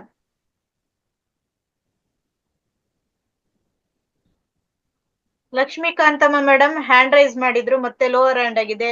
Manjula madam. Yes ma'am. ಅವರು ಯಶೋಧ ಅರಸಿಕೆರೆ ಅನ್ನೋರು ಹ್ಯಾಂಡ್ ರೈಸ್ ಮಾಡ್ತಾ ಇದ್ರು ಮೇಡಮ್. ಪ್ರೋಗ್ರಾಮ್ ಚೆನ್ನಾಗಿತ್ತು. ಮಂಜುಳಾ ಅವ್ರಿಗೆ ಅನ್ಮ್ಯೂಟ್ ಆಗಿದೆ, ಮಾತಾಡಿ ಮೇಡಮ್. ಪ್ರೋಗ್ರಾಮ್ ಚೆನ್ನಾಗಾಯ್ತು. ಸರ್ ಹೇಳಿದ್ರಲ್ಲ ಇಲ್ಲಿ ದಾವಣಗೆರೆಯಲ್ಲಿ ಪ್ರೋಗ್ರಾಮ್ ಆಗುತ್ತೆ ಅಂತೇಳಿ, ಅವ್ರ ಸರ್ ನಂಬರ್ ಹಾಕಿದ್ರೆ ತಗೊಂಡ್ ಬೇರೆಯವ್ರಿಗೆ ಕಳಿಸ್ಬೋದಿತ್ತು, ಅನುಕೂಲ ಆಗ್ತಿತ್ತು ಅಂತ ಅನ್ಕೊಂಡೆ. ಪ್ರೋಗ್ರಾಮ್ ಎಲ್ಲ ಚೆನ್ನಾಗಿದೆ. Thank you. ನಂಬರ್ ಹಾಕಿದಾರೆ ಮೇಡಮ್. ಅವ್ರ ನಂಬರ್ ಹಾಕಿದಾರಾ? ಹಾ ಚೆಕ್ ಮಾಡಿ ಮೇಡಮ್, ಹಾಕಿದ್ದಾರೆ. Okay madam. Lakshmikanthamma madam. Yes madam, ಮಾತಾಡಿ. ಲಕ್ಷ್ಮೀದೇವಿ ಪಂಡಿತ. ಮೇಡಮ್ ಅನ್ಮ್ಯೂಟ್ ಮಾಡ್ಕೊಳ್ಳಿ. ಮೇಡಮ್ ಯಶೋಧ ಅರಸಿಕೆರೆ ಅನ್ನೋರು ಕೈ ಎತ್ತುತ್ತಾ ಇದ್ದಾರೆ. ಮೇಡಮ್ ನೀವು ಮಾತಾಡಿ, ನೆಕ್ಸ್ಟ್ ಮಾತಾಡ್ತಾರೆ. ಹ್ಮ್. ತಿರ್ಗಾ ಅನ್ಮ್ಯೂಟ್ ಮಾಡ್ಕೊಂಡ್ಬಿಟ್ರು ಲಕ್ಷ್ಮೀಕಾಂತಮ್ಮ ಮೇಡಮ್. ಎಸ್ ಮೇಡಮ್, ಒಂದೇ ಸಲ ಕ್ಲಿಕ್ ಮಾಡಿ. ಅದೇ ಅಲ್ಲ, ಇದು ಅನ್ಮ್ಯೂಟೇ ಆಗ್ತಾ ಇಲ್ಲ, ಮಾಡಿರ್ಲಿಲ್ಲ, ಅದಕ್ಕೆ ನಾನು ಒತ್ತಿ ಇದ್ದಾನೆ. ಮೇಡಮ್ ಅವ್ರದ್ದು ತುಂಬಾ ಚೆನ್ನಾಗಿತ್ತು ಕೇಳಲಿಕ್ಕೆ. ಡಿಪ್ರೆಷನ್ದು ಈ ಡಿಪ್ರೆಷನ್ ಅಂದಾಗ ಯಾವಾಗ ನಮಗೆ ಏನೋ ಒಂದು ನಮ್ಮ ವಾತಾವರಣ ಅಥವಾ ನಾವು ಮಾಡೋ ಕೆಲಸ ಮಾಡುವಂತ ಸ್ಥಳಗಳಲ್ಲಿ ನಮಗೆ ಒಂದು ನಡಿಬಾರ್ದಂತ ಒಂದು ಇದು ನಡೆದಿರುತ್ತೆ ಏನೋ ಕೆಲ್ಸದ ಟೈಮ್ಗಳಲ್ಲಿ. ಆವಾಗ ತುಂಬಾ ಎಮೋಷನ್ಸ್ ಇದಾಗಿ ಫ್ಯಾಮಿಲಿ ಸಪೋರ್ಟ್ ಇರಲ್ಲ, ಅಥವಾ ನಾವು ಹೇಳ್ಕೊಳಕ್ಕೆ ಜನ ಇರಲ್ಲ, ಅಥವಾ ಬೇರೆಯವ್ರದ್ದು ಸಪೋರ್ಟ್ ಸಿಗಲ್ಲ, ಏನೋ ತಪ್ಪಾಗಿ ಹೋಗ್ಬಿಟ್ಟಿದೆ ಇವ್ರದೇ ಅನ್ನೋ ರೀತಿಯಲ್ಲಿ ಆದಾಗ ವಾತಾವರಣದಲ್ಲಿ ನಾವು ಡಿಪ್ರೆಷನ್ಗೆ ಹೋಗುವಂತ ಒಂದು ಸಂದರ್ಭಗಳಿವೆ. ನನ್ನ ಅನಿಸಿಕೆ ಏನಂದ್ರೆ ಇಂಥ ಟೈಮಲ್ಲಿ ನಮ್ಗೆ ಬೇಕಾದಂತ ಒಂದು ಮಾರಲ್ ಸಪೋರ್ಟ್ ಅಂತೂ ಸಿಗ್ಲೇಬೇಕು. ಫ್ಯಾಮಿಲಿಯಿಂದ ಆಗ್ಬೋದು, ಫ್ರೆಂಡ್ಸ್ ಇಂದ ಆಗ್ಬೋದು, ಹೈಯರ್ ಅಥಾರಿಟೀಸ್ ಇಂದ ಆಗ್ಬೋದು, ಅಥವಾ ಸುತ್ತಮುತ್ತಲಿನ ಜನರಿಂದ ಆಗ್ಬೋದು ಅಂತ ನನ್ನ ಒಂದು ಅಭಿಪ್ರಾಯ ಇತ್ತು. ಯಾಕಂದ್ರೆ ಡಿಪ್ರೆಷನ್ ತುಂಬಾ ಸಂತೋಷವಾಗಿರುವಾಗ, ಚೆನ್ನಾಗಿರುವಾಗ ಬರೋದೇ ಇಲ್ಲ. ಇದು ಯಾವಾಗ ನಾವು ಕುಗ್ಗುತ್ತೀವಿ ಲೈಫಲ್ಲಿ, ಅಥವಾ ನಮಗೆ ನಡಿಬಾರ್ದಂತ ಒಂದು ಘಟನೆಗಳು ನಡೆದಿರ್ತದೆ, ಅಂತ ಸಮಯದಲ್ಲಿ ನಾವು ಹೇಳ್ಕೊಳ್ಳೋದಿಲ್ಲ. ಜನ ಅಂತವ್ರನ್ನ ಖಂಡಿತ ಫ್ಯಾಮಿಲಿಗಳಲ್ಲಿ, ಎಸ್ಪೆಷಲಿ ಫ್ಯಾಮಿಲಿಗಳಲ್ಲಿ ನಾವು ನಮ್ ಜೊತೆ ಇರುವಂತವ್ರನ್ನ ಅಬ್ಸರ್ವ್ ಮಾಡ್ತಾ ಇರ್ಬೇಕು. ಯಾಕೆ ಈ ನಡುವೆ ನಮ್ ಜೊತೆ ಮಾತಾಡ್ತಾನೆ ಇಲ್ವಲ್ಲ, ಏನಾಗಿರ್ಬೋದು, ಅಥವಾ ಮಕ್ಳು ಯಾಕೆ ಒಬ್ಬೊಬ್ರೆ ಕೂತ್ಕೊಂಡಿದ್ದಾರೆ, ಬೇರೆಯವ್ರ ಜೊತೆ ಬೆರೀತಾ ಇಲ್ಲ, ಅಥವಾ ಆಕ್ಟಿವ್ ಆಗಿಲ್ಲ ಅನ್ನೋದನ್ನ ಅಬ್ಸರ್ವ್ ಮಾಡಿದ್ರೆ ನಾವು ತಿಳ್ಕೊಂಡು ಅವ್ರ ಹತ್ರ ಸತ್ಯಾಂಶನ ಆಚೆ ಕಡೆ ತಗೊಂಡು ಅವ್ರಿಗೆ ಒಂದು ಒಳ್ಳೆ ರೀತಿಯಲ್ಲಿ ಕೌನ್ಸಿಲಿಂಗ್ ಮಾಡಿ ನಾವು ಅವ್ರನ್ನ ಮತ್ತೆ ಒಂದು ಬಲ ಅಥವಾ ಒಂದು ಶಕ್ತಿ ತುಂಬಿ ಅವ್ರನ್ನ ಹೊರಗಡೆ ತರ್ಬೋದು ಅಂತ ಅನ್ಕೊಂಡಿದೀನಿ ನಾನು. ಇದು ಸರಿನಾ ಅಂತ ತಾವು ಹೇಳ್ಬೇಕು ಮೇಡಮ್ ಅವ್ರೆ, ವಿಶಾಲಾಕ್ಷಿ ಮೇಡಮ್ ಅವ್ರೆ. ಖಂಡಿತ ಸರಿ ಮೇಡಮ್. ನಾನ್ ಹೇಳ್ದೆ ಅಲ್ವಾ, ನಂದೇ ಇನ್ಸಿಡೆಂಟ್ ಹೇಳ್ದೆ ನಾನು. ಸೊ ನನಗೆ ಪ್ರಾಬ್ಲಮ್ ಆದಾಗ ಮನೆಯವರೆಲ್ಲರ ಪ್ರೀತಿಯಿಂದ ನಾನು ಅದನ್ನ ಕ್ರಾಸ್ ಮಾಡಿದೆ. ಆ ಒಂದು ಸಿಚುಯೇಷನ್ ಅನ್ನ, ಪರಿಸ್ಥಿತಿಯನ್ನ ನಾನು ಕ್ರಾಸ್ ಮಾಡಿದೆ. ಹಾಗೆ ಯಾರೂ ಇಲ್ಲ ಅಂದಾಗ ಆ ಭಗವಂತನ ಮೇಲೆ ಭಾರ ಹಾಕಿ ಜೀವನ ಮಾಡಿದ್ರೆ ಎಷ್ಟೋ ನಮ್ಗೆ ಮನಸ್ಸಿಗೆ ನೆಮ್ಮದಿ ಇರುತ್ತೆ. ನೋಡಿ, ಭಗವಂತ ಯಾರಿಗೂ ಕಾಣಿಸಲ್ಲ, ಇದಾನೋ ಇಲ್ಲ ಗೊತ್ತಿಲ್ಲ, ಆದ್ರೆ ಒಂದೇ ಮೇಲೆ ಯೂನಿವರ್ಸ್ ಹೈಯರ್ ಎನರ್ಜಿ ಅಂತ ಒಂದಿದೆ. ಅದ್ರ ಮೇಲೆ ನಾವು ಭಾರ ಹಾಕಿದಾಗ ನಮ್ಗೆ ಎಷ್ಟೋ ಸಮಾಧಾನ ಆಗುತ್ತೆ, ಯಾರು ಇಲ್ದಾಗ. ಇನ್ನೊಂದೇನಂದ್ರೆ ನಾನು ಇದು ನನ್ನ ಸ್ವಂತ ಅನುಭವನೇ. ಯಾಕಂದ್ರೆ ಒಬ್ಬೊಬ್ಬರೇ ಇರ್ತೀವಿ ಎಲ್ಲೋ ಬೇರೆ ಊರುಗಳಲ್ಲಿ ಕೆಲಸ ಮಾಡ್ಕೊಂಡು. ಅಂತ ಟೈಮಲ್ಲಿ ನಮ್ಮಲ್ಲೇ ಒಂದು ಆತ್ಮವಿಶ್ವಾಸ ಇರಬೇಕು. ಯಾಕಂದ್ರೆ ಅಂತ ಟೈಮಲ್ಲಿ ಸುಸೈಡಲ್ ಟೆಂಡೆನ್ಸಿ ತುಂಬಾ ಆಗಿರೋದನ್ನ ನೋಡಿದೀವಿ ನಾವು. ಸುಸೈಡಲ್ ಟೆಂಡೆನ್ಸಿ ಬಂದ್ಬಿಡ್ತದೆ ಅವಾಗ. ಸೊ ಅಂತ ಟೈಮಲ್ಲಿ ನಾವು ನಮ್ಮ ಆತ್ಮವಿಶ್ವಾಸ ಏನು, ನಮ್ಮ ಮುಂದಿನ ಅಥವಾ ನಮ್ಮ ಫ್ಯಾಮಿಲಿ ಮುಂದಿನ ಏನ್ ಹೇಳ್ತೀವಿ ನಾವು, ಅವರ ಮುಂದಿನ ಪರಿಸ್ಥಿತಿಗಳು ಏನು, ಅಥವಾ ನಾವು ಆ ತರ ಏನಾದ್ರು ಆದಾಗ ನಾವು ಯಾವ್ದ್ ರೀತಿ ಇರ್ಬೇಕು ಅನ್ನೋದು ಧೈರ್ಯ, ಆ ಸಮಯದಲ್ಲಿ ಆತ್ಮವಿಶ್ವಾಸ ಮತ್ತು ಧೈರ್ಯ ಬೇಕೇ ಬೇಕು, ಎಂತ ಸಿಂಗಲ್ ಪರ್ಸನ್ ಆಗಿರ್ಲಿ ಅನ್ನೋದು ನನ್ನ ಒಂದು ನಂಬಿಕೆ. ಅದಕ್ಕೆ ಮೇಡಮ್ ಮೆಡಿಟೇಷನ್ ಮಾಡ್ತಾ ಇರ್ಬೇಕು, ಸತ್ಸಂಗಗಳು ಕೇಳ್ತಾ ಇರ್ಬೇಕು. ಸೊ ಆಗ ಒಳಗಡೆಯಿಂದ ಆಟೋಮೆಟಿಕ್ ಆಗಿ ನಮ್ಮ ಕಾನ್ಫಿಡೆನ್ಸ್ ಜಾಸ್ತಿ ಆಗುತ್ತೆ. ಜ್ಞಾನ ಒಳಗಡೆ ಹೋದಾಗೆಲ್ಲ ನಮ್ಮ ಆತ್ಮವಿಶ್ವಾಸ ಜಾಸ್ತಿ ಆಗುತ್ತೆ. ಹಾ, ಈಗ ನಾವು ಫ್ರೀ ಆಗಿದ್ದೀವಿ ಮೇಡಮ್. ಅದನ್ನೇ ನಾನು ಕೊಲೀಗ್ಸ್ಗೆಲ್ಲ ಒಂದೊಂದ್ಸಾರಿ ಹೇಳ್ತಾ ಇರ್ತೀನಿ, ಎಷ್ಟು ಬ್ಯುಸಿ ಇರ್ತೀರಾ. ಇದು ನಮ್ಮ ಅನುಭವನು 40 ವರ್ಷದಲ್ಲಿ ನಾವು ನೋಡ್ದಂಗೆ ಎಷ್ಟು ಬ್ಯುಸಿ ಇರ್ತೀವಿ ಅಂದ್ರೆ, ಅವ್ರು ಎಷ್ಟೇ ಹೇಳಿದ್ರು ನಮ್ಗೆ ಅದು ತಲೆಗೆ ಹೋಗಲ್ಲ. ಧ್ಯಾನ ಇರ್ಬೋದು, ಸತ್ಸಂಗ ಇರ್ಬೋದು, ಯಾಕಂದ್ರೆ ಟೈಮ್ ಇರಲ್ಲ. ನಮ್ಮ ಫ್ಯೂಚರ್ ಬಗ್ಗೆ, ನಮ್ಮ ಕೆಲಸದ ಬಗ್ಗೆನೆ ನಾವು ಯೋಚನೆ ಮಾಡ್ತಾ ಇರ್ತೇವೆ, ನಾಳೆ ಏನು ನಾಡಿದ್ದೇನು ಅಂತೇಳಿ. ಆದರೆ ಇದು ಸ್ವಲ್ಪ ಏನು ಅಂದ್ರೆ, ಬೆಳಗಿನ ಒಂದು ವಿಷಯದ ಬಗ್ಗೆ ನಾವು ಮಾತಾಡ್ತಾ ಇದ್ವಿ ನಾವು ಇದು ಬೆಳಗಿನ ಕ್ಲಾಸಲ್ಲಿ. ಈಗಂತೂ ತುಂಬಾನೇ ಇದೆ, ವರ್ಕ್ ಲೋಡ್ ಅಲ್ಲಿ ಮಕ್ಕಳಲ್ಲೂ ತುಂಬಾ ಇದೆ. ಇದು ಈ ಒಂದು ಧ್ಯಾನ ಇರ್ಬೋದು, ಅಥವಾ ಒಂದು ಪ್ರಾಣಾಯಾಮ ಇರ್ಬೋದು, ಯೋಗ ಇರ್ಬೋದು, ಇದು ಹೈಸ್ಕೂಲ್ ಮಟ್ಟದಿಂದಾನೇ ಮಕ್ಕಳಿಗೆ ಬಂದ್ಬಿಟ್ರೆ ಎಂತ ಪರಿಸ್ಥಿತಿನೂ ಎದುರಿಸೋ ಅಂತದ್ದು. ಎಕ್ಸಾಮ್ಸ್ ಇರ್ಬೋದು ಅವ್ರಿಗೆ ಮುಂದೆ, ಅಥವಾ ಫ್ಯೂಚರ್ ಅಲ್ಲಿ ನನಗೆ ಏನ್ ಜಾಬು, ನಾನು ಏನ್ ಕೋರ್ಸ್ ತಗೋಬೇಕು, ಏನ್ ಜಾಬ್ ಪಡಿಬೇಕು ಅನ್ನೋದೆಲ್ಲ ತುಂಬಾ ಗೊಂದಲ ಇದೆ, ಎಷ್ಟೇ ಕೌನ್ಸಿಲಿಂಗ್ ಇದ್ರೂನು. ಸೊ ಇವೆಲ್ಲ ನೀವು ಹೇಳಿದಾಗೆ ಧ್ಯಾನ ಇರ್ಬೋದು, ಪ್ರಾಣಾಯಾಮ ಇರ್ಬೋದು, ಯೋಗ ಇರ್ಬೋದು, ಇವೆಲ್ಲ ಹೈಸ್ಕೂಲ್ ಮಟ್ಟದಲ್ಲಿ ಬಂದ್ಬಿಟ್ರೆ ಮಕ್ಕಳಿಗೆ ತಾನಾಗಿ ಒಂದು ಮೆಂಟಲ್ ಮತ್ತು ಫಿಸಿಕಲ್ ಸ್ಟ್ರೆಂಗ್ತ್ ತುಂಬಾ ಚೆನ್ನಾಗಿ ಬರುತ್ತೆ ಅಂತ. ಎಸ್ ಮೇಡಮ್, ಖಂಡಿತ. ಅದಕ್ಕೆ ಅಲ್ವಾ ನಮ್ ಗುರುಗಳು ಹೇಳೋದು, ಶಾಲೆ ಮಕ್ಕಳಿಗೆ ನೀವು ಹೇಳ್ಕೊಡಿ ಅಂತ. ಹೌದು ಮೇಡಮ್. ಅಂದ್ರೆ ಈ ಧ್ಯಾನ ಹೇಳ್ತಾ ಇದ್ದಾಗ ನಮ್ಮ ಸೋಲ್ ಪವರ್ ಜಾಸ್ತಿ ಆಗುತ್ತೆ. ಸೊ ಅವರಲ್ಲಿ ಆಟೋಮೆಟಿಕ್ ಆಗಿ ಕಾನ್ಫಿಡೆನ್ಸ್ ಇರುತ್ತೆ, ಧೈರ್ಯ ಇರುತ್ತೆ, ಫ್ಯೂಚರ್ ಬಗ್ಗೆ ಆಲೋಚನೆ ಇರುತ್ತೆ, ಗೊಂದಲ ಇರಲ್ಲ. Okay madam. Madam, thank you ma'am. Yes madam. Okay ma'am, thank you madam.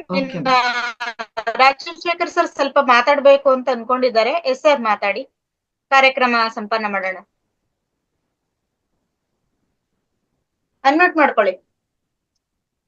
ಹಾ ಮೇಡಮ್, ಆಕ್ಚುಲಿ ಈಗ ಲಕ್ಷ್ಮೀಕಾಂತಮ್ಮ ಮೇಡಮ್ ಮಾತಾಡಿದ್ಮೇಲೆ ನಂಗೊಂದಷ್ಟು ವಿಚಾರ ಹೇಳ್ಬೇಕು ಅಂತ ಅನಿಸ್ತು. ಇದಕ್ಕೆ ಪೂರಕವಾಗಿ ನಮ್ಮಲ್ಲಿ ಏನಾಗಿದೆ, ಸಮಯದಾನ ಅನ್ನೋದರ ಪರಿಕಲ್ಪನೆ ನಮ್ಮಲ್ಲಿ ಇಲ್ಲ. ಬೇರೆಯವರಿಗಾಗಿ ನಾವು ಹೆಗಲು ಕೊಡ್ಬೇಕು, ಅವರ ಕಷ್ಟಕ್ಕೆ ನೋವಕ್ಕೆ ಸ್ಪಂದಿಸ್ಬೇಕು. ಎಲ್ಲಿ ಟೈಮ್ ಇದೆ? ಒಂದೋ ಕೆಲಸದಲ್ಲಿ ಬ್ಯುಸಿ ಇರ್ತೀವಿ, ಒಂದೋ ಟಿವಿ ಸೀರಿಯಲ್ ನಲ್ಲಿ ಬ್ಯುಸಿ ಇರ್ತೀವಿ, ಮೊಬೈಲ್ ಅಲ್ಲಿ ನೋಡೋದ್ರಲ್ಲಿ ಬ್ಯುಸಿ ಇರ್ತೀವಿ. ಬೇರೆಯವರಿಗೆ ಸಮಯ ಕೊಡ್ಲಿಕ್ಕೆ ನಮ್ಮಿಂದ ಆಗ್ತಾ ಇಲ್ಲ. ಹೆಚ್ಚಿನ ಜನ ಬೇರೆಯವರಂದ್ರೆ ಯಾರು? ನಮ್ಮವರೇ, ನಮ್ಮ ಸುತ್ತಮುತ್ತ ಇರೋರೆ. ಅವರ ಕಷ್ಟದಲ್ಲಿದ್ದಾರೆ, ನೋವಿನಲ್ಲಿದ್ದಾರೆ ಅಂತ ಗುರುತಿಸುವಂತಹ ಪರಿಸ್ಥಿತಿ ಯಾವಾಗ ಬರುತ್ತೆ? ನಾವು ಅವ್ರ ಜೀವನದಲ್ಲಿ ಹಣಿಕೆ ಹಾಕಿದಾಗ, ಅವ್ರ ಕಡೆ ಗಮನ ಕೊಟ್ಟಾಗ. ಎಲ್ಲಿದೆ ಸಮಯ? ಯಾರು ಮಾಡ್ತಾ ಇದಾರೆ ಅದನ್ನ? ಫಸ್ಟ್ ಅದನ್ನ ಯಾರಾದ್ರೂ ಮಾಡಿದ್ರೆ ಅವ್ರಿಗೆ ಖಿನ್ನತೆ ಆವರಿಸೋ ಪ್ರಮೇಯನೇ ಬರೋದಿಲ್ಲ.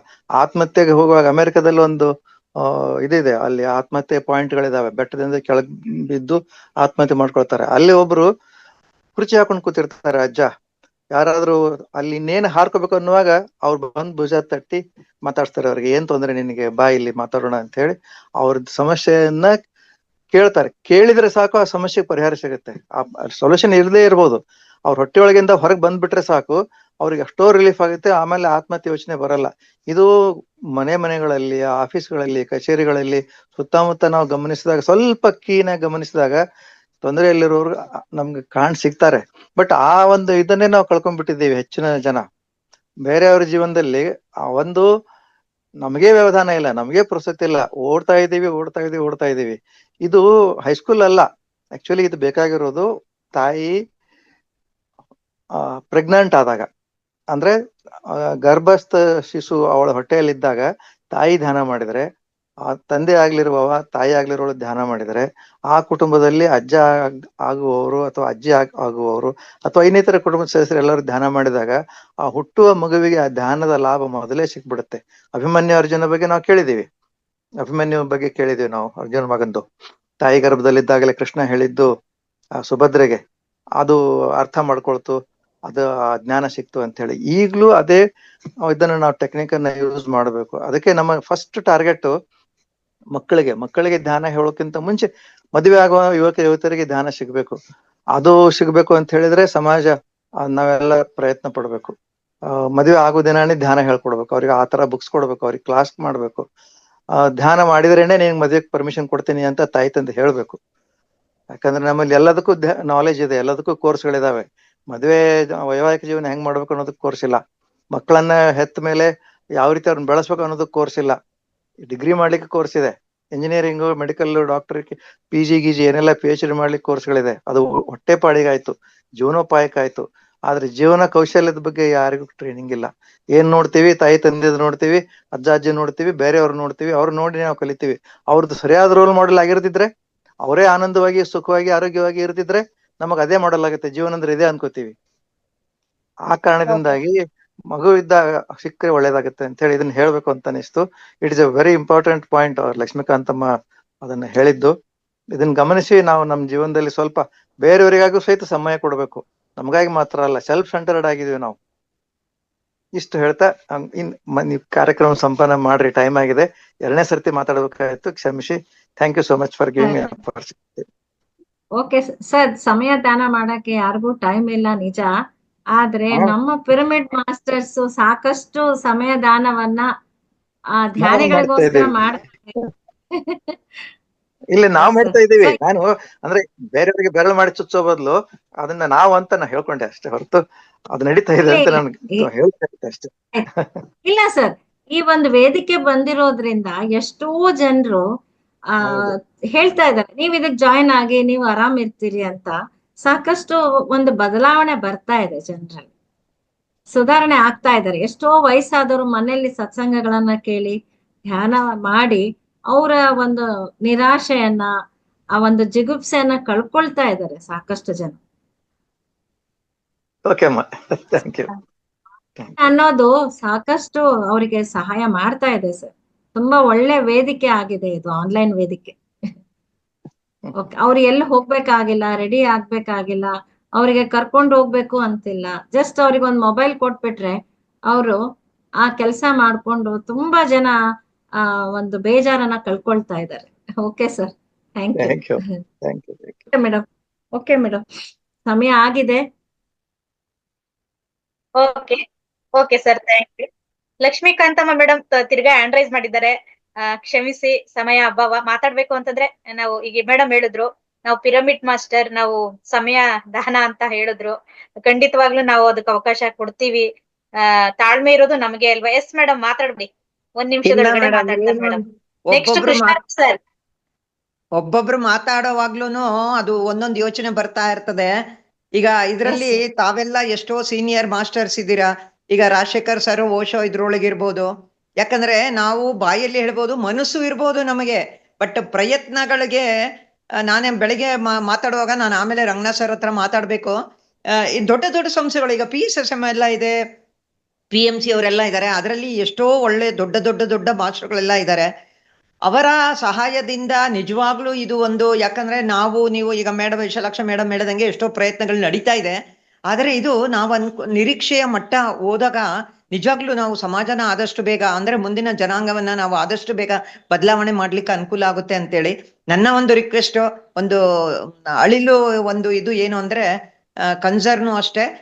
ದಯವಿಟ್ಟು ತಾವೆಲ್ಲ ದೊಡ್ಡ ವಿದ್ವಾಂಸರು, ಹಿರಿಯ ಮಾಸ್ಟರ್ ಇರೋದ್ರಿಂದ ಬೇರೆಯವರ ಸಹಾಯನೂ ನಾವು ಪಡ್ಕೊಂಡು, ಅಂದ್ರೆ ಟಾಪ್ ಮೋಸ್ಟ್ ಅಲ್ಲಿ ಯಾರ್ಯಾರಿದ್ದಾರೆ ಅವರ ಸಹಾಯ ಪಡ್ಕೊಂಡು ಆದಷ್ಟು ನಾವು ಇದನ್ನೆಲ್ಲ ಸರ್ಕಾರ ಮಟ್ಟದಲ್ಲಿ ಮಾಡಿದಾಗ, ನಾವು ಎಷ್ಟೋ ಸಂಘ ಸಂಸ್ಥೆಗಳು ಮಾಡ್ತೀವಿ, ಅದು ಜಾರಿ ಆಗ್ತಾ ಇರ್ತದೆ. ಆದ್ರೆ ಸರ್ಕಾರ ಮಟ್ಟದಲ್ಲಿ ಮಾಡಿದಾಗ ಇದು ನಿಜವಾಗ್ಲೂ 100ಗೆ 100% ಅಂತೂ ನಾವು ಕಾರ್ಯರೂಪಕ್ಕೆ ತರ್ಬೋದು. ಆದ್ರಿಂದ ಈ ಒಂದು ಸಣ್ಣ ಪ್ರಯತ್ನ ಇದು ದೊಡ್ಡ ಮಟ್ಟದಲ್ಲಿ ನಡೀತದೆ.